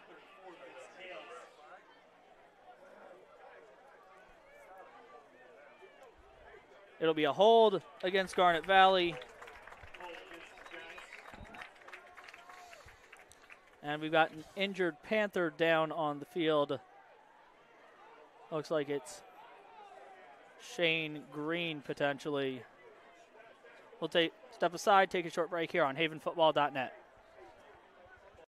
Benefits Group specializes in creating employee benefit packages which can maximize your company's ability to attract, retain, and award the best employees. We develop a strategy for your business to attract high-quality team members. It is critical to have benefits that are competitive in the marketplace. We develop a benefits package and retirement plan that helps you implement a complete benefit program and retirement solution. We help you implement a successful strategy that rewards your employees for their hard-earned time. Empower your employees with a comprehensive benefits solution from the Wharton Benefits Group. Call them at 484-328-3590. Hi, everyone. This is Greg Murphy from the Phillies broadcast team, and you're listening to high school football right here at Haven Football. Welcome back to George L. King Field. Panthers trailing 21-14. Jaguars have it 1st and 20 from the Panther 48-yard line after a hold. Set them back 10 yards. O'Donohue back to pass, fires out to this near side, and it's picked off by Quinn Kell at the 37-yard line, back at the original line of scrimmage. That'll set up the Panthers 1st and 10. Andrew, that was an excellent interception. He had to go down almost to the ground to get that and hold on to it, and that ball was thrown hard. A very, very good interception. Showed a great set of hands there. Excellent job going down low and getting that. Quinn Kell picks it off the turf. Panthers take over 1st and 10 from their own 37-yard line. Looking to tie this ball game up. Vince Hales into the game at fullback for the Panthers. They'll go handoff James Fisher. He'll bounce it outside, get a block from Hales, and Fisher will get tripped off right at the line of scrimmage for no gain. Yeah, they're spreading their line out wide. They're not letting Fisher turn the corner. If he's going to get them big scores, he's going to have to cut it back, get in that way, because they're not giving him the corners. They're not going to let him do that. No, they aren't. They've had excellent pursuit on Fisher on a couple of plays here tonight. There's been a couple where he's been able to get some space and break a couple of tackles and wriggle free for a decent chunk gain. It'll be Hale's first carry of the night. He'll get tripped off as he crosses the 40 out to the 43-yard line. Pickup of 5 on the play. Brings up 3rd and 5 for the Panthers. Yeah, that little trip just stopped him there, or he might have got another 10 to 15 yards. He was starting to really pick it up. John Riley checks into the game for Jahi Curtis as Schuster jogs in the play for this 3rd and 5 for the Panthers. Fisher and Hales, the split backs in the backfield. Riley split end to the near side. They'll go handoff. Fisher has blockers out in front of him to this near side. Gets a block from Faribault.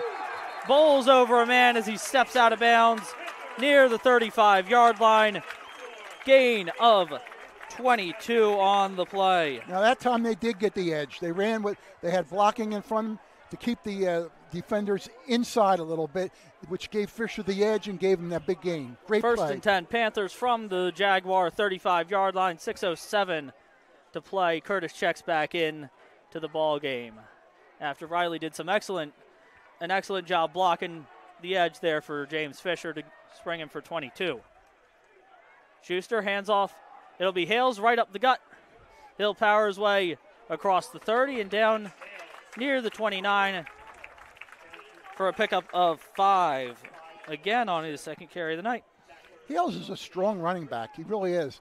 He doesn't get enough carries because of Green and Fisher, but if he would get enough attempts, you would see how good he is. He's very strong, and he's got some breakaway speed, too. And he also had a couple of injuries earlier in the year that kept him out. He's been excellent on the defensive side of the ball. Nice to see him getting some touches here on the offensive side of the ball. This time it'll be James Fisher. Once again with blocking in front of him, breaks the tackle and could have broken that, but gets tripped up and brought down at the 20 after a gain of 10. You know what I like about that run? He was running one speed, he slowed up, and then he burst to a 2nd gear. And I think it caught some of the Jaguars off balance there, gave him an extra 5 yards. Fisher's explosiveness in that little short, that change of pace he has is excellent. And he knows how to follow his blockers. Some guys just run. He runs where his blockers are. 1st and 10, Panthers ball to the Jaguar 20. They'll go handoff to Hales off the left side. He'll power his way across the 20, down to about the 17-yard line, pickup of 3. Chase Britton on the stop brings up 2nd and 7 for the Panthers with 4:45 and counting to play here in quarter number 3. This may be coming right down to the wire, guys. If Haven scores here, we got a tied ball game and anybody's game almost the end of the 3rd quarter. You know, Mike, and we said before the game, this is what we expected, game like this. Schuster under center. They'll go handoff James Fisher. Once again, change of pace. He'll power his way across the 15, down to about the 13. Give him 4 more on the carry. That takes him over 100 yards for the game on just 10 carries. Now, you got to remember we're in 4-down territory here, so even though we have 3 yards to go, we got 2 plays to get it. So I would expect them to continue this running. 3rd and 3, just over 2/3 of the 3rd quarter is gone. T formation for the Panthers. They'll go handoff. Vince Hales follows his blockers, bounces off a man, gets down near the 10-yard line and 1st down yardage. Looks like he'll be just short of the 10, brings up 4th and 1. Ball at the 11-yard line. Wow, this is a big play here. Huge play here for the Panthers, huge play here for the Jaguars as well. You got to get this 1st down and then score in this drive. If you turn it over here, it would be tough. 3:15 and counting to go, quarter number 3. Both stands coming alive.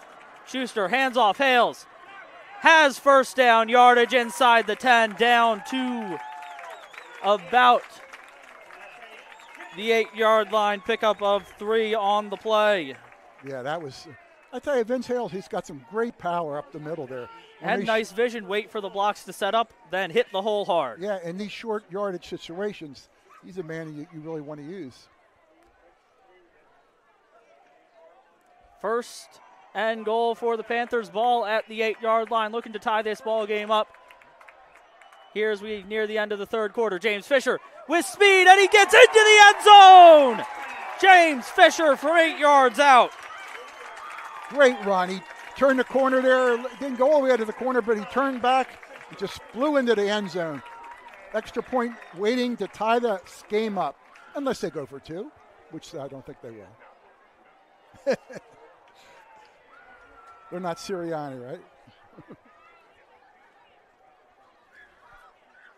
No, they are not the Eagles, and they do not have Nick Sirianni as their head coach. Conversations here on the near sideline. There is an injured Panther down, it looks like, just inside the near hash mark to the sideline. 2:26 to play, quarter number 3. Panthers trailing by just one, 20-21. See if we can get some score updates from around District 1 here while we're awaiting the extra point attempt. Who was that?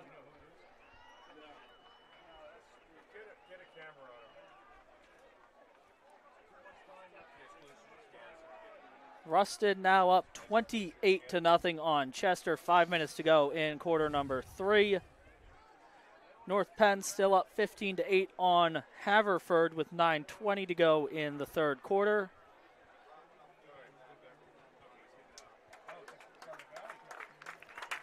It was a Garnet Valley player down hurt on the near sideline. That was Owen Burns, who's making his way slowly under his own power across the field. Central Bucks West leads Downingtown East 21-14. Panthers are going for 2. And the lead. No, they're not. Oh, no. No, they aren't. They've got the extra point. Schuster's the holder. Yeah. Caden Schuster's the holder. Your long snapper is Jackson Miller. You're on for the extra point, number 85, Ian Gallagher, for his second extra point attempt of the night.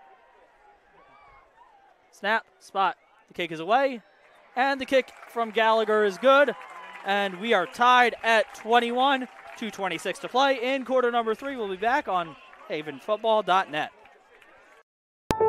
The Swarthmorean Weekly Newspaper has partnered up with havenfootball.net. The Swarthmorean was established in 1893 and is a true community newspaper and covers the Wallingford Swarthmore School District as well as events in Swarthmore, Wallingford, and surrounding communities. Get your copy every Friday at 320 Market or Swarthmore Co-op, or go to swarthmorean.com for a mailed or digital subscription. For all the local news, read the Swarthmorean every week.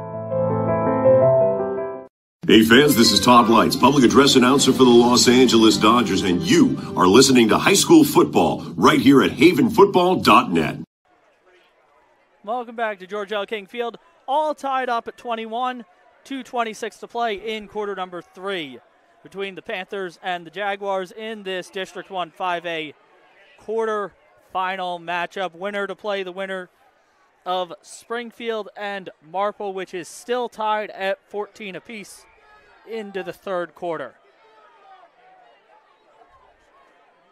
And Haverford has tied it up with North Penn. That is 15 apiece, 4:29 to play in quarter number 3. Ian Gallagher on to kick the ball away for the Panthers. It's a high, deep drive. Comes down to number 42, Caden Ollinger, and he gets wrapped up inside the 10 after nearly stepping into the end zone, which would have been a touchback. But luckily for the Panthers, the officials ruled he did not step into the end zone, and it'll be taken out. And 1st and 10 Jaguars from their own 9-yard line. Andrew, I think you could feel it right here in the press box. The wind has been really picking up from left to right, and that absolutely helped that kickoff go that deep. O'Donohue under center. Single back and wing to either side. O'Donohue hands off.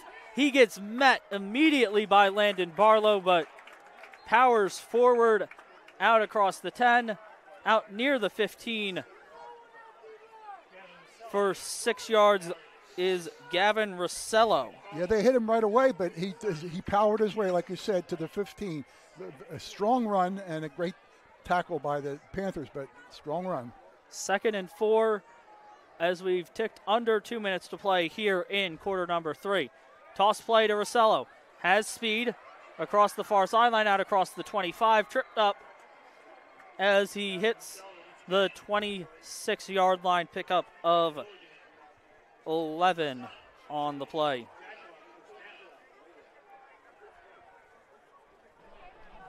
Panthers are vulnerable up the middle, on the sides. They got to find a way to stop this. And they just need one opportune play, but consistently Garnet Valley is just making their moves and making those 5 and 6 yard gains.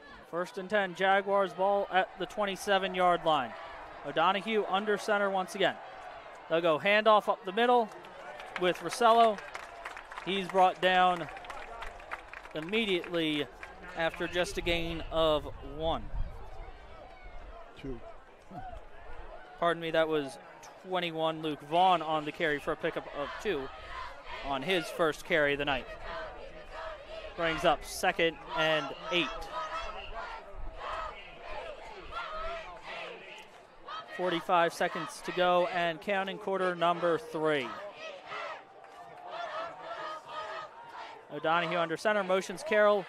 They'll go toss play.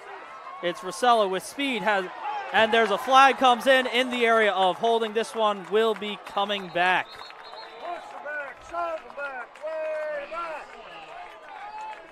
What would have been a gain of about 30 is instead going to be coming back the other way. That'll march Garnet Valley back. Since it's from the spot of the foul, we'll see how far the ball will go back. It was post first down yardage. They'll march it back 10 yards. It'll be a gain of, in the end, about 3 yards for the Jaguars. 2nd and 6.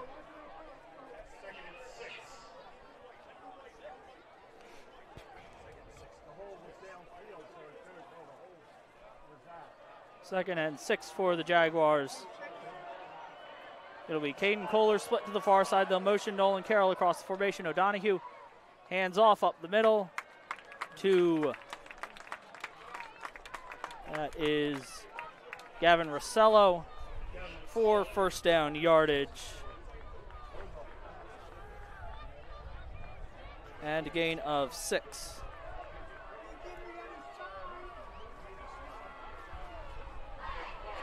That's the end of the quarter. And 10, and that'll take us to the end of quarter number 3.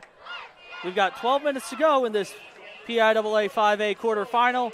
21-21 between the Jaguars and Panthers. We'll be back for a great finish here on havenfootball.net. Welcome to Allstate, where everyone saves when they bundle their home and auto insurance. Isn't that right, Frank? I saved 25%. Booyah. You protected your casa? Sure did. And the Frank tank? You know it. And now you're relaxing. I'm working from home. Sure you are. Save up to 25% when you bundle home and auto with Allstate. Your local Allstate agent is Steve Taub in media. Give him a call at 610-566-3500. This is Keith Jackson. You're listening to High School Football right here on Haven Football. Welcome back to George L. King Field. Panthers and Jaguars tied up at 21 as we start the fourth quarter. Jaguars have the ball 1st and 10 from the 37-yard line. From their own 37-yard line. As we get ready for these final 12 minutes of action for one of these teams.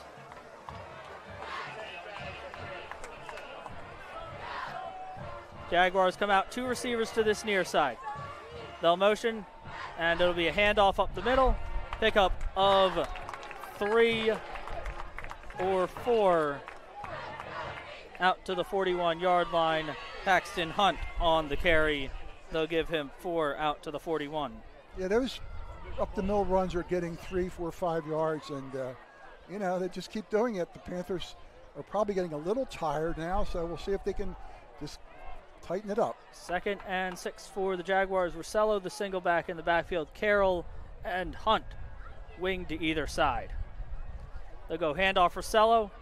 He'll go off that far side. He'll get only a couple of yards before he's met by Luke Mulhern and Jahi Curtis. That was good pursuit there by the linebackers. They didn't let him turn that corner, and they kept them to a very short game.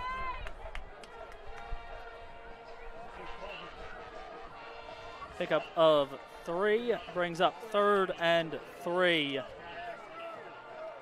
for the Jaguars. Ball at their own 44-yard line. Handoff to Vaughn again, and he's brought down short of the line to gain after a gain of 1. What do you do here, Andrew? Brings up 4th and 2 and decision time for the Jaguars. I think they're going to go for it. Looks like they're going to keep the offense on the field and go for it, although they could also try and draw the Panthers offside with the hard count. Panthers, you got to know, stay onside. This could be one of the key plays of this game. The Panthers can stop them here and take control of the ball. This could be a different ending. Caden Kohler split to this near side. Double backs in the backfield. Carroll motions out to the slot on the near side. Split backs are Hunt and Rosello. O'Donohue under center, back judge with his arm in the air, and they'll take the delay of game. Yeah, they wanted They're trying to draw the Panthers offside. Yeah, good work.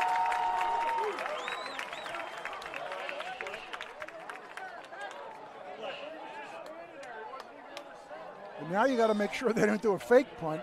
If you drop your guys back, and they could still take off and get a first down, even though it's a little longer. But I believe they'll punt it. And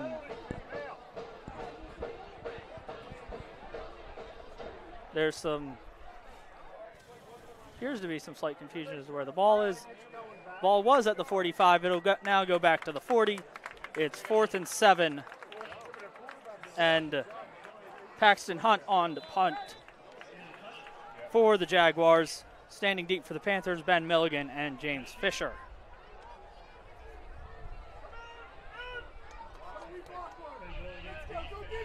It's a high snap. It goes over the head of Hunt. Bounces at the 10. Hunt gets the punt away, and it takes a roll at the 48. Ben Milligan will take it out of bounds across midfield and has about a 10-yard return. And that sets the Panthers up in excellent field position as they take over 1st and 10. You know, that was kind of amazing, that punt. He had to run all the way back to, the 5-yard line? He turned around and kicked it almost 40 yards. Yeah, it was about at the 5-10-yard line, and got an excellent punt away under pressure. Absolutely. It'll be Panthers ball, 1st and 10 from the Jaguar 45-yard line with 9:32 to play here in quarter number 4. Panthers looking to go ahead for the first time since the opening possession of the game. Schuster under center. Fisher wing to this near side. They'll go handoff Milligan. Has speed to this near side. Cuts it back and plows forward for 3. Milligan's 3rd carry of the night. 2nd and 7 upcoming for the Panthers. Look for Fisher to do something special in this drive. They got to go to him, and I think he's going to come up with a big one. See if I'm right. Hales and Fisher, the split backs in the backfield. Milligan wing to the far side. He'll come in motion across the formation. Handoff goes up to Hales. He'll bowl over a man as he crosses the 40 and fights his way inside the 35 down to the 32. Give him 10 more. What a run from Vince Hales. Vince Hales is the man possessed right now. He's just put his head down, knocked two guys over, and got a first down. He knows he's got to play now because Shane Green's on the sidelines, but he's playing excellent. Showing off some excellent power there on that run. Curtis checks out, Riley checks in for the Panthers. It'll be Riley split it end to the far side, Milligan wing to the far side, Hales and Fisher in the backfield. Schuster under center, takes a snap, handoff. James Fisher has some space off that right side, and he'll get tripped up and has first down yardage at the 21-yard line. He got tripped up there and spun around like Give Barkley. him 11 on that carry. Panthers got the momentum And it's now. Panthers 1st and 10. Ball driving, under 8 minutes to play in the ball game. We're sitting at 21 all. Panthers driving, ball at the 21-yard line, 1st and 10.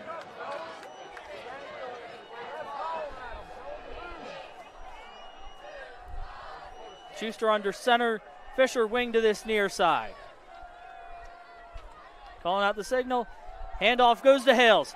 He'll get tripped up as he crosses the 20-yard line. Down to the 17 goes Hales, pick up a 4.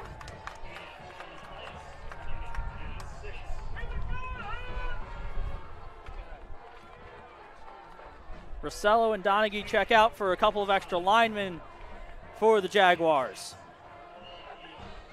Just a couple of defensive backs in now for the Jags. And 6 or 7 up front on the line for the Jaguars.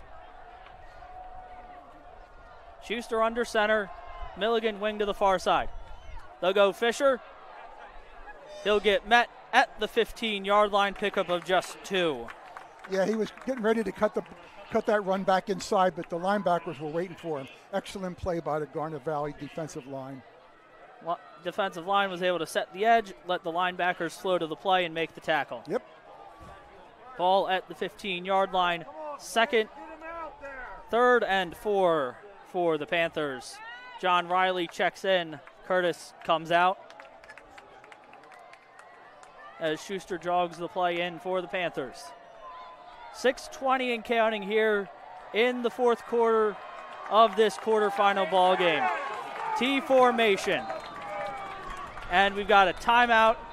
Garnet Valley, their first of the half with 6:11 to play. We'll take a short break. Be back in just a moment here on havenfootball.net.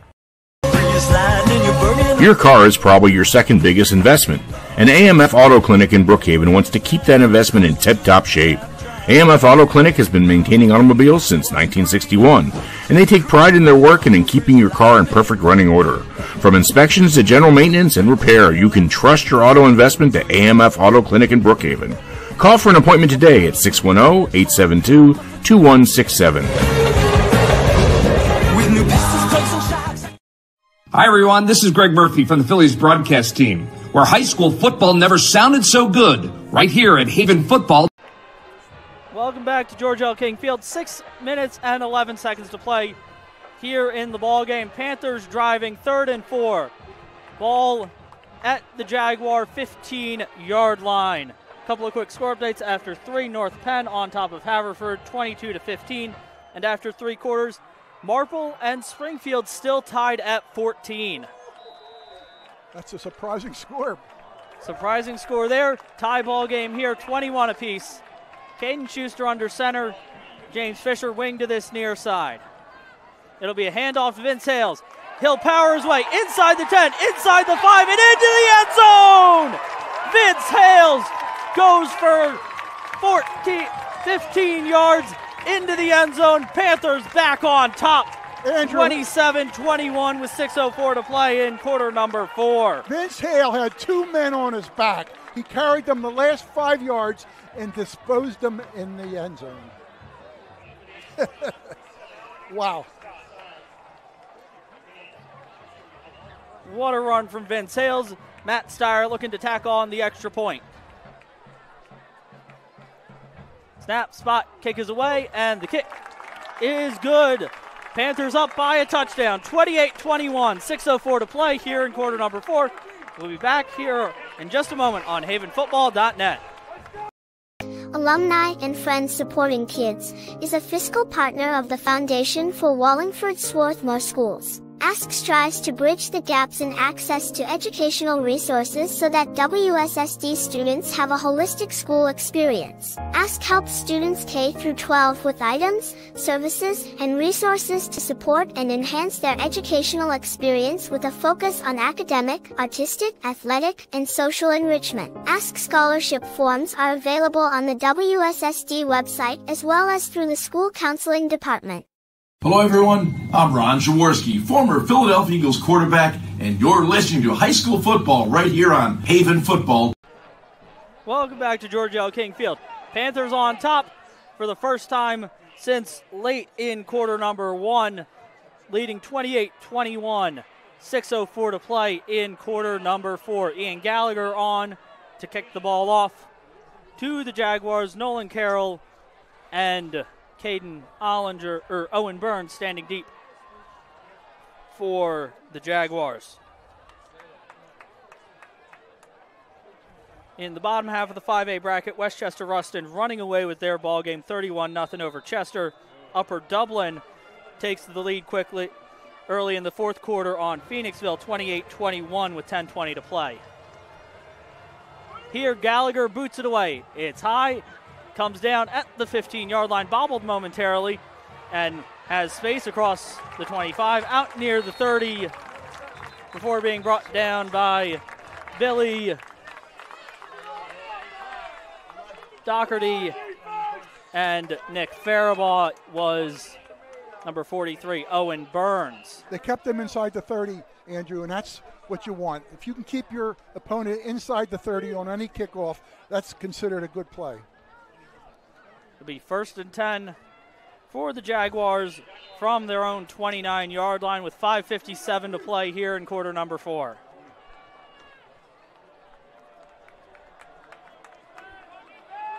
It'll be a single receiver split to this near side in Caden Kohler. Panthers shift Quinn Kell into coverage on Kohler. It'll be O'Donohue on the keeper. He'll have speed across the 40 and taken down across the 45 out near midfield after a pickup of 17 on the play. Yeah, they let him get wide there, and with his speed, he could take it all the way. You got to really hit the edge there. Don't let him get to the edge. You cannot get sucked in on the fake. You must maintain the outside for your team no matter what happens inside of you. Grayson LaFrance on the stop for the Panthers. Ball at the Jaguar 47-yard line. 2 backs in the backfield. It'll be a toss play to this near side. And space with Rossello has across the 45 into Panther territory down to the 42-yard line. Pickup of 11. This is gut check time now for Haven. They're going to have to find a way to stop these guys, get a turnover, do something. Because they go down the score and go for 2 and get it, this could be over. Ball at the Panther 42-yard line. Caden Kohler split to the far side. First man through is Rossello powering down near the 35. He'll be stopped at the 36-yard line. Pickup of 6 on the play for Rossello. Mulhern and friends in on the stop for the Panthers. 2nd and 4 from the Panther 36-yard line. Kohler split to the far side. Hunt and Rossello in the backfield. Carroll wing to the far side. Drops back to pass. Floats it out. Has Rossello and knocked out of bounds by James Fisher. And a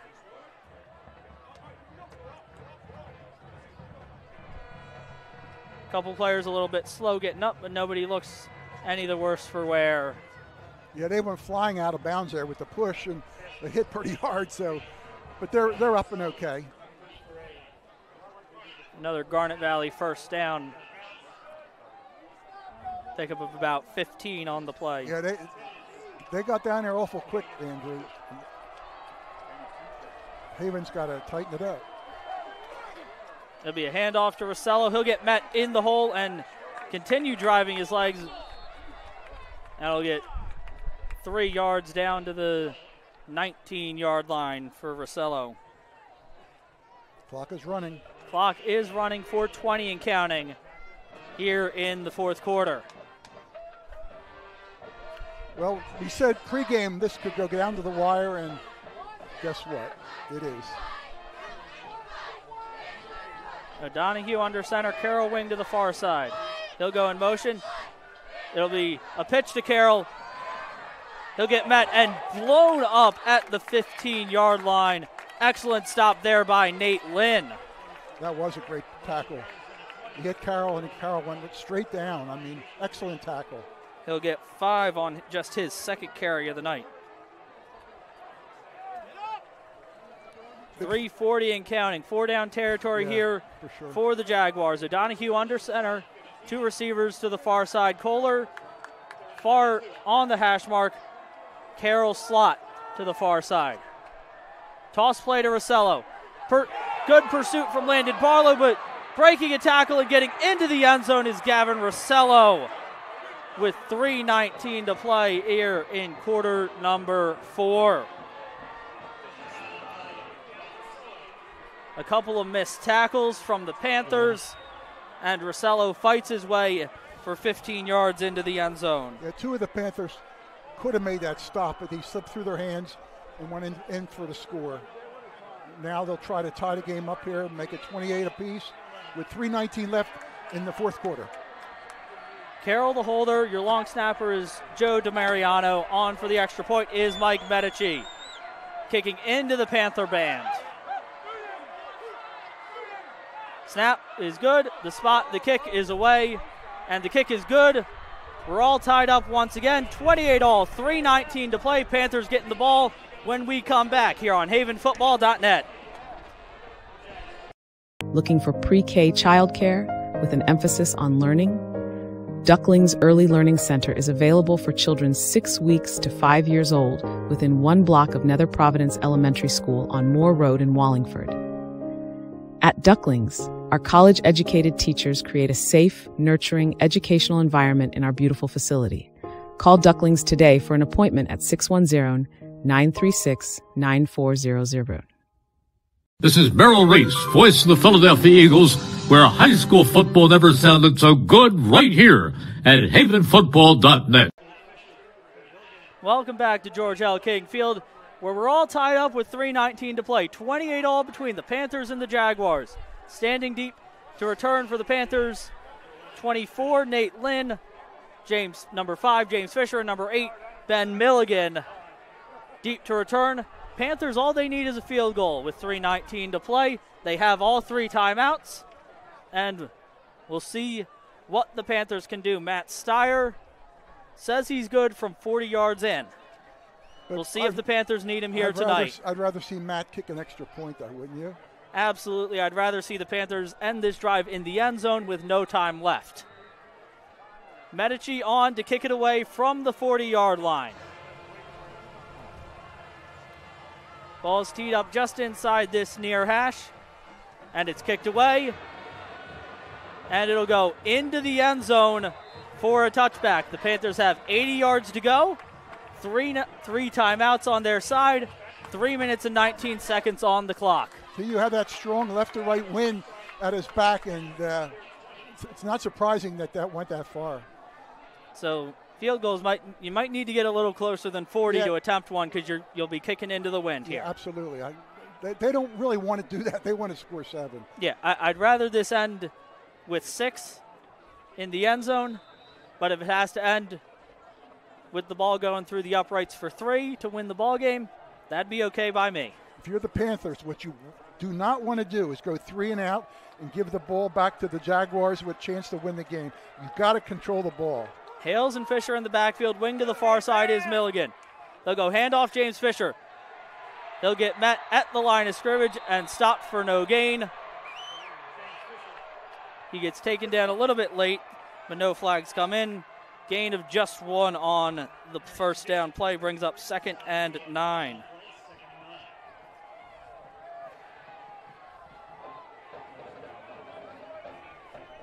Panthers have all their timeouts, Andrew.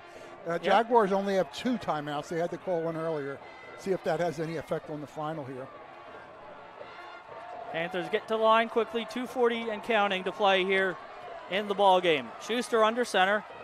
They'll go handoff up the middle. Vince Hales, he gets dropped after a gain of just 1 by number 66, Aiden Bendo and friends for the Jaguars. Wow, this is a big one. Hales is down, hurt. We'll step aside and be back on the other side of this break here on havenfootball.net. For your dream home, with over a decade of experience, Jess Mudrick knows the market inside and out. Known for her dedication and personalized service, Jess ensures every client finds their perfect match. From first-time buyers to luxury estates. A partner at the Sheridan Mudrick team and backed by Coldwell Banker Realty, Jess combines expertise with innovation, using the latest technology to make your buying or selling process seamless. For a real estate experience that's second to none, trust Jess Mudrick and the Sheridan Mudrick team. Visit SheridanMudrick.com today. This is Merrill Reese, voice of the Philadelphia Eagles, where high school football never sounded so good, right here at havenfootball.net. Nagging soft tissue injury, chronic joint pain? Give Rose Tree Wellness Center a call and see Dr. Tom O'Brien for a complete diagnosis and treatment. Dr. O'Brien specializes in active release techniques, ART. ART can deal with many issues, including chronic shoulder, knee, and ankle pain. Rose Tree Wellness Center also offers a complete series of massage therapy as well as general chiropractic care. Don't spend another day in pain. Call 610-789-5555 and make an appointment today. This is Merrill Reese, voice of the Philadelphia Eagles, and you're listening to high school football right here on havenfootball.net. Welcome back to George L. King Field. Ball game is tied at 28. Vince Hales being helped off the field by a couple of his teammates. It'll be 3rd and 8 for the Panthers with 2:19 to play in the ball game. A couple of quick score updates. Haverford getting the ball back, down a touchdown with just under 3 minutes to play, down 22-15. Central Bucks West on top of Downingtown East, 35-14. Springfield on top of Marple now, 21-14. That is in the 4th quarter. Here, 2:17 and counting, 3rd and 8 for the Panthers. They'll shift Milligan into the backfield. Fisher wing to the near side. They'll go handoff. It's with Fisher, but there's a flag on the play. Looks like it's going to come back for a hold. Fisher had first down yardage, but a flag came in near the line of scrimmage. It's a hold. That'll set the Panthers back, and that's a really tough penalty to take there. That is so tough there. They had the first down. Now it'll be 3rd and 18 or whatever. 2 minutes to go. Might be 3rd and 20. Whatever it is. Because they'll march it off from the spot of the foul. What a big play. Oh, my goodness.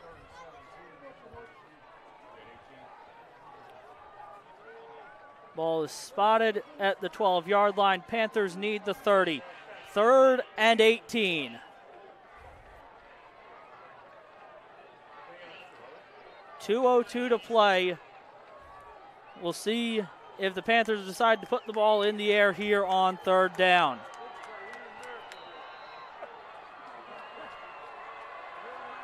They'll motion Milligan across the formation.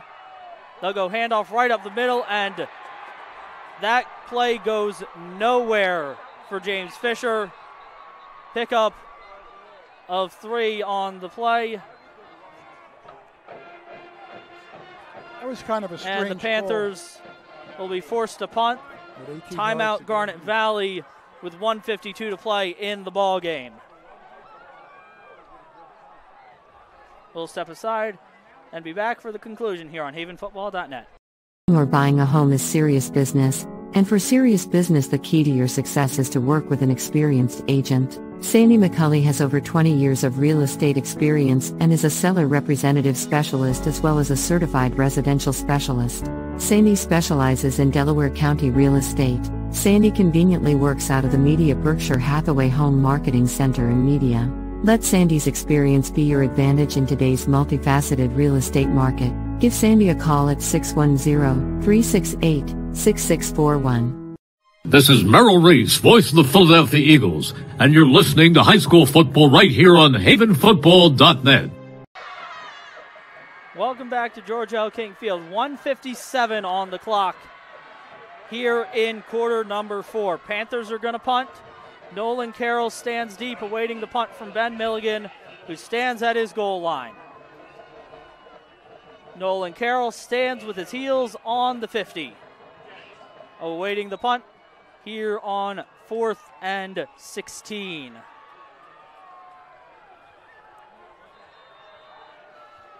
The long snapper is Jackson Miller. Snap is a good one. Ben Milligan gets a beautiful punt away. Nolan Carroll says stay away. It takes a Panther roll across the 40, across the 35, and it'll be touchdown at the Jaguar 33 with 1:45 to play. You couldn't ask for. That's where the Jaguars will take over. You couldn't ask for a better kick than that. I mean, that's just excellent. Now let's see if the defense can maybe force an overtime here. Would love to see the Panther defense get a stop or maybe even a turnover here. Yeah, maybe. 1st and 10 for the Jaguars. Ball at the 33-yard line. They have just one timeout left. They'll go toss play to this near side. He'll break a tackle. It does Rossello. He'll get up to the 35, 36-yard line. Pickup of 3 on the play. 2nd and 7. And Rossello is down on the field. Official timeout, as Rossello's slow to get up with 1:31 to play. You know, Andrew, with Green and Hales out of the game now, that's 2 of their best defensive players.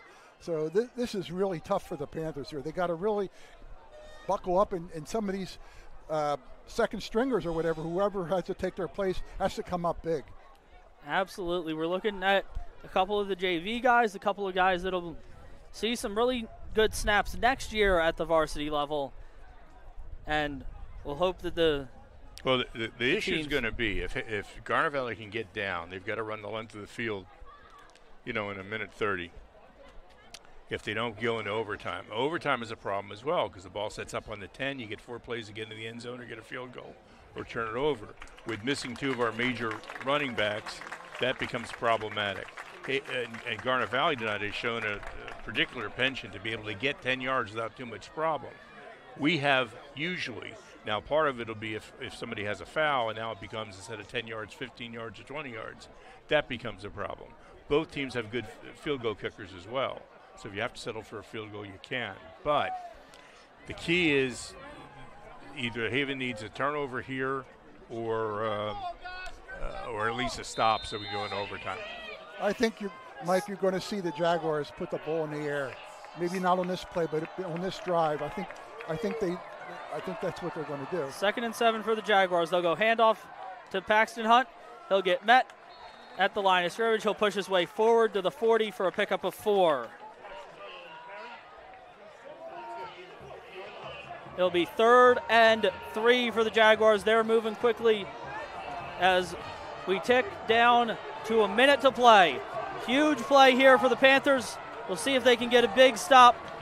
It'll be Carroll slot to the near side. Kohler is also receiver to the near side. Split backs in the backfield. Pass goes to Kohler at the 45, gets brought down at the 46. Pickup of 6 on that one. Ball spotted, and the clock restarts. 40 seconds and counting to play. Garnet Valley holding on to their timeout. O'Donohue fires, has his man down to the 40. Clock will stop. It's Kohler again. Pickup of 15. Jaguars have one timeout only. They just called it. Timeout taken by, did you see who that was by, Pete? Garnet Valley, they're out of timeouts. Timeout taken by Garnet Valley. Ball will be at the 40. One thing we got to remember, Andrew and Mike, they're going left to right. The wind is blowing left to right. The kicker is going to have the wind behind him. If it comes down to a field goal, from that distance with the wind, he may be able to kick one over 40 yards, 45 yards maybe. So let's see if that comes into play.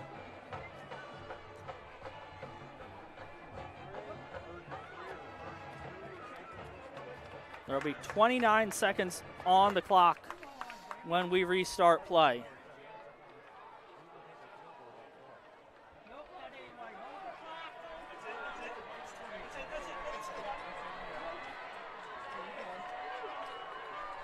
Garnet Valley has 1st and 10 at the 40. They are out of timeouts.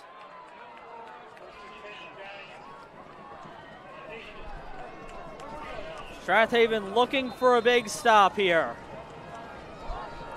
Jaguars looking to get the ball probably another 15, 18 yards to get into field goal range. I was just going to say, Andrew, they're at the 40. If they can get to the 25, they may be close enough to kick a field goal. Let's hope O'Donohue under center. Hunt the single back in the backfield. It'll be a rollout. Has his man in Vaughn knocked out of bounds at the 31-yard line. 9-yard pickup for the Jags. Yeah, and he went out of bounds, stopped the clock. They have no more timeouts, but they can always use that out of bounds play. They can use the sideline to help stop the clock. Just an 8-yard pickup, 2nd and 2 for the Jaguars from the Panther 32-yard line.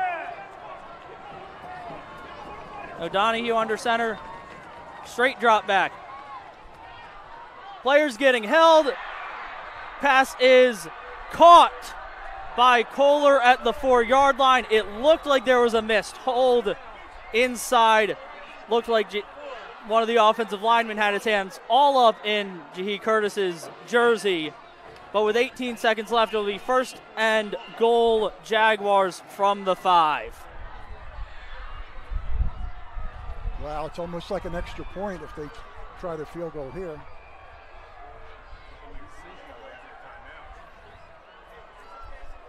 $18 seconds to play. Jaguars looking to get the play in from the sideline. No timeouts.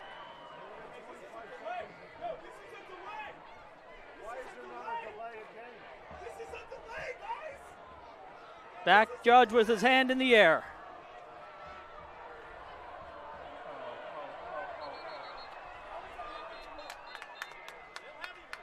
Timeout, Strath Haven.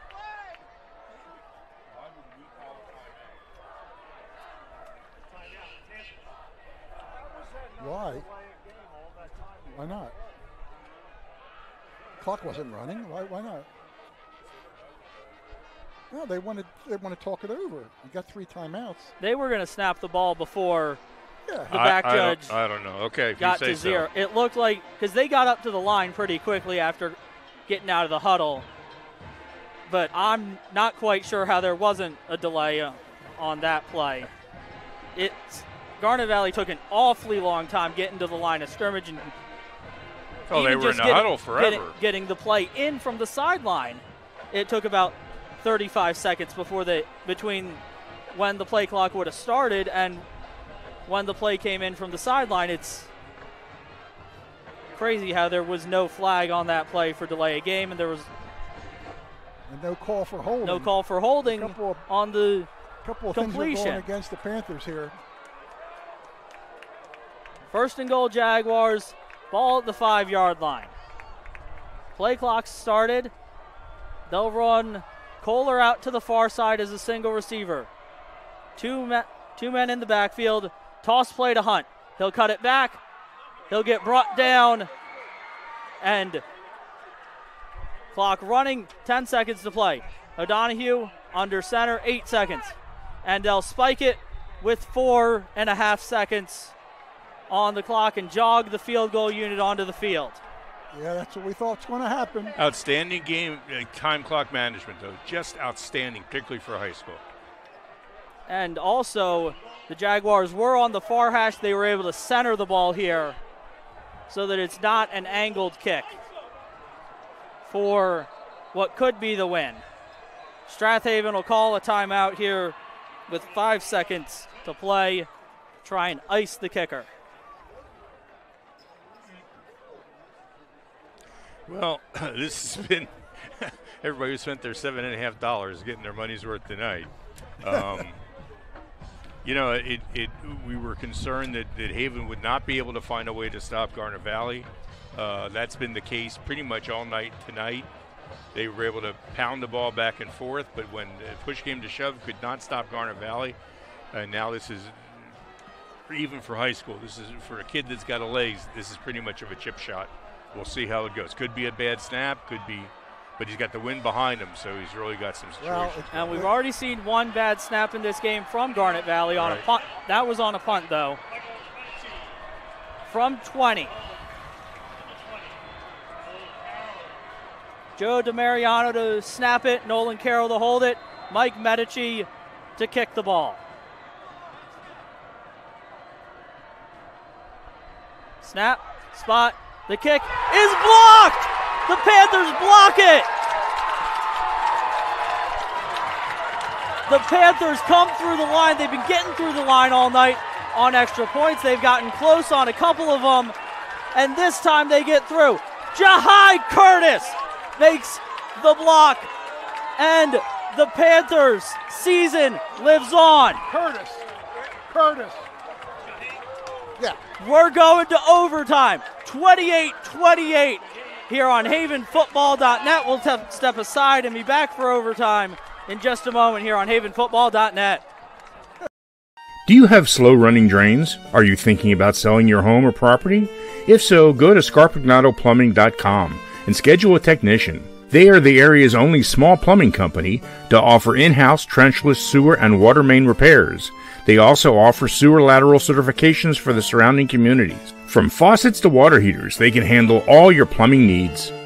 Give them a call at 484-832-5566.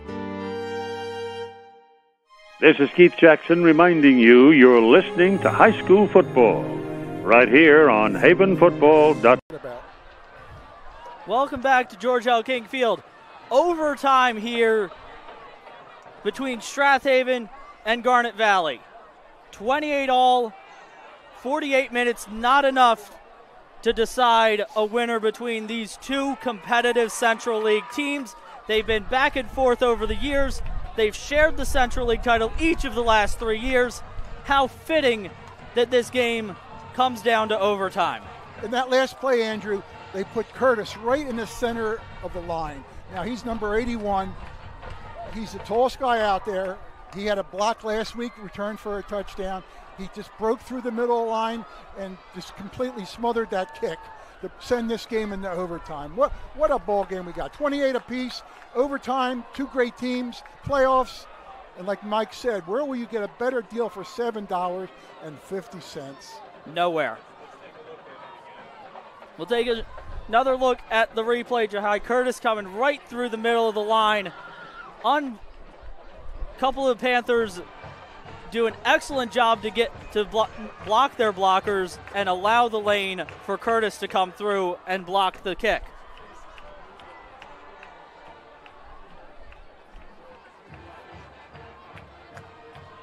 Caden Schuster, James Fisher, the captains out at midfield for the Panthers. For the Jaguars, Nolan Carroll, Luke O'Donohue, Luke Vaughn, and Aiden Bendo.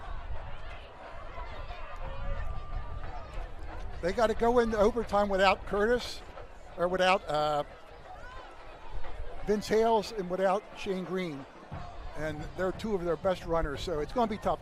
I think we got to just lean on James Fisher. This is James's time to show how good he really is.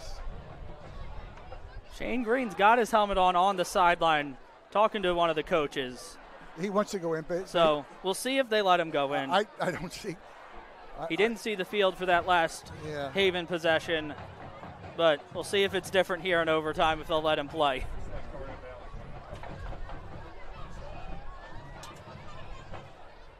appears that the toss was won by Garnet Valley. It will be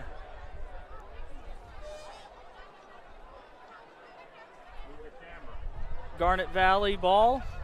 No, it'll be Strath Haven ball, 1st and 10, moving from left to right here in overtime. In high school, both teams get a possession, 1st and goal from the 10-yard line. If we need another overtime, they'll switch who has the ball first. Now, on the first overtime, you can kick the point, and then after that, you have to go for 2. Is that it? I believe in high school you can always kick the extra point. Really? Okay. I think that's only in college that there's rules for when you have to start going for 2 after scoring. Now, Garnet won the toss, but it's always to your advantage on overtime to start out on defense, because then you know what you got to do when you get the ball. So there is an advantage, but the Panthers got to put it in there and put the pressure on the Jaguars. Panthers absolutely have to get the ball into the end zone because they've struggled to stop Garnet Valley all night. Although they're on that final possession, they did an excellent job to hold them to a field goal attempt, which they then blocked. Schuster jogs in the play for the Panthers. 1st and goal, ball at the 10-yard line. It's Mudrick and Milligan in the backfield with Fisher wing to the far side. Schuster takes the ball, hands it off Mudrick right up the middle, and he gets into the end zone on the very first play of overtime. Ryan Mudrick takes his first carry of the night, 10 yards to the end zone. You know, Mudrick's for the last few games has been getting cleanup time at the end. But I said to Mike, and I said to you, he's a junior. Next year he's going to be a star. He's already a star tonight. Ian Gallagher on to attempt the extra point. Caden Schuster to hold. Your long snapper is Jackson Miller. Snap, spot, kick is away. The kick is high, floating. And the kick is pushed just left. Panthers lead by 6, 34-28. My goodness. Jaguars possession next. Couple of score updates from around District 1. Finals at the 6A level, North Penn over Haverford 29-21. And waiting on some other scores. That extra point, Andrews. That is a huge miss. It is absolutely a huge miss. Panthers defense looking to get a stop here. Garnet Valley 1st and goal from the 10-yard line. We'll see if the Panthers can force a stop and get the win. O'Donoghue under center, Hunt, and believe that's Rossello in the backfield. They'll go toss to Vaughn to the far side. He'll dive to the pylon, and he is into the end zone for the touchdown. Luke Vaughn, on just his 4th carry of the night, gets into the end zone. Garnet Valley has the extra point to win it. Feels like we were just here about 5 minutes ago. Garnet Valley with a 20-yard field goal to win the game. This time, it's a 20-yard extra point to win the game. Your long snapper, Joe DeMariano. Your holder, Nolan Carroll. And the kicker, Mike Medici. 34-34.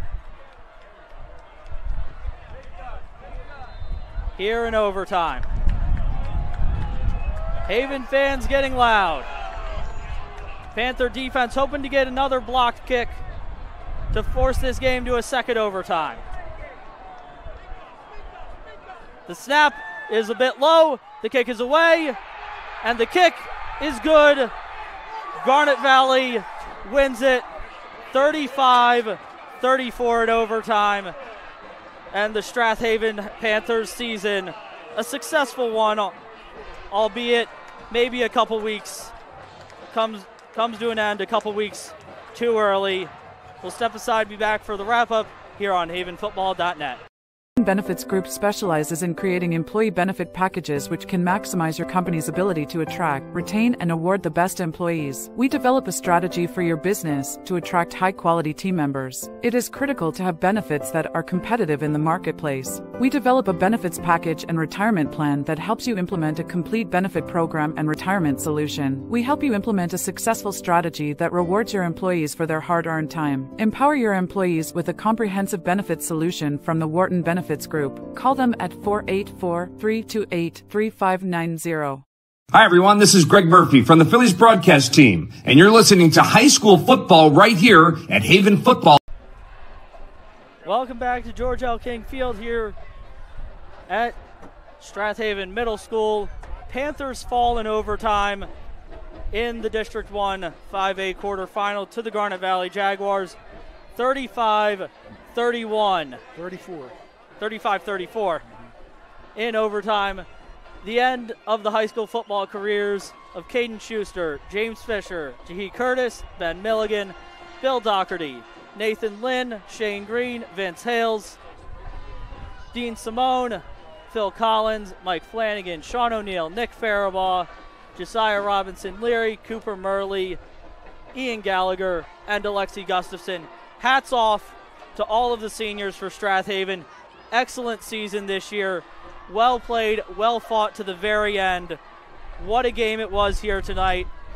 Tough loss for the Panthers. Yeah, you know, and to have it come down to an extra point when both guys who've been kicking for us have been so good all year long with very few misses, and on a game like this where they just missed, they pushed it off to the side, we got a heavy wind blowing, you know, it's a heartbreaker, and I feel really badly for these, particularly which guy was kicking the extra point? It was Ian Gallagher. Ian Gallagher. His final kick of the football. He's just going to feel terrible with this Strath Haven program. But you know, is going to be a miss, which is going to be very, very painful for a while. But eventually, it'll be all. They'll find out that they've got a group of brothers here. That's what this Strath Haven football team is.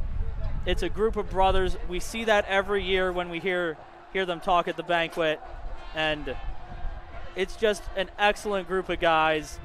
Now, the band, the cheerleaders, the football team, all coming together for one of the best traditions here at Strath Haven, the alma mater. Pete, what an excellent game. Just tough to see it end like this for Strath Haven. It's so tough to see it end this way because, like Mike said, we've been seeing these two kickers kick extra points all year long. I don't remember a miss. There may have been one miss all year, but the most important extra point of the entire year in overtime went wide left, and you lose a game by 1 point in overtime. What a classic game this is, and we spoke about this pregame, how this could be a classic game with two teams going back and forth like a heavyweight fight. They give each other a punch this way, but at the very end, a missed extra point is the difference between going on to the next round and going back to your house.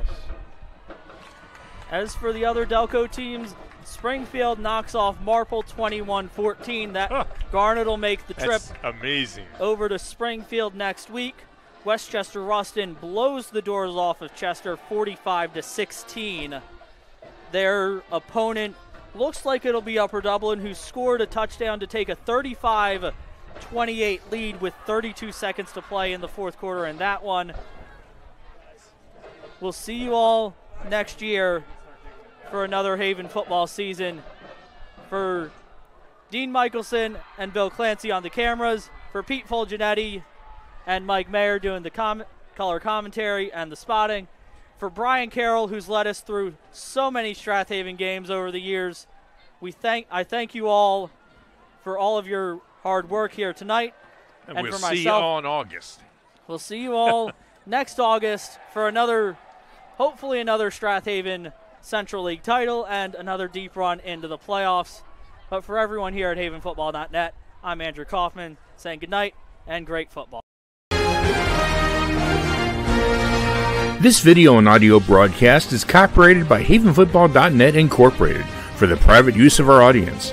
Any other use of these broadcasts or any pictures, descriptions, or accounts of the game without a havenfootball.net Incorporated's expressed written permission is prohibited.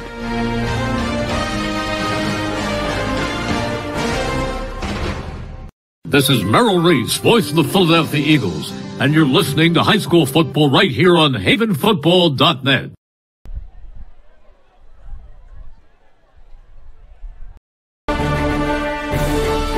This internet broadcast has been a production of havenfootball.net Incorporated. All rights are reserved. Thanks for watching and good night.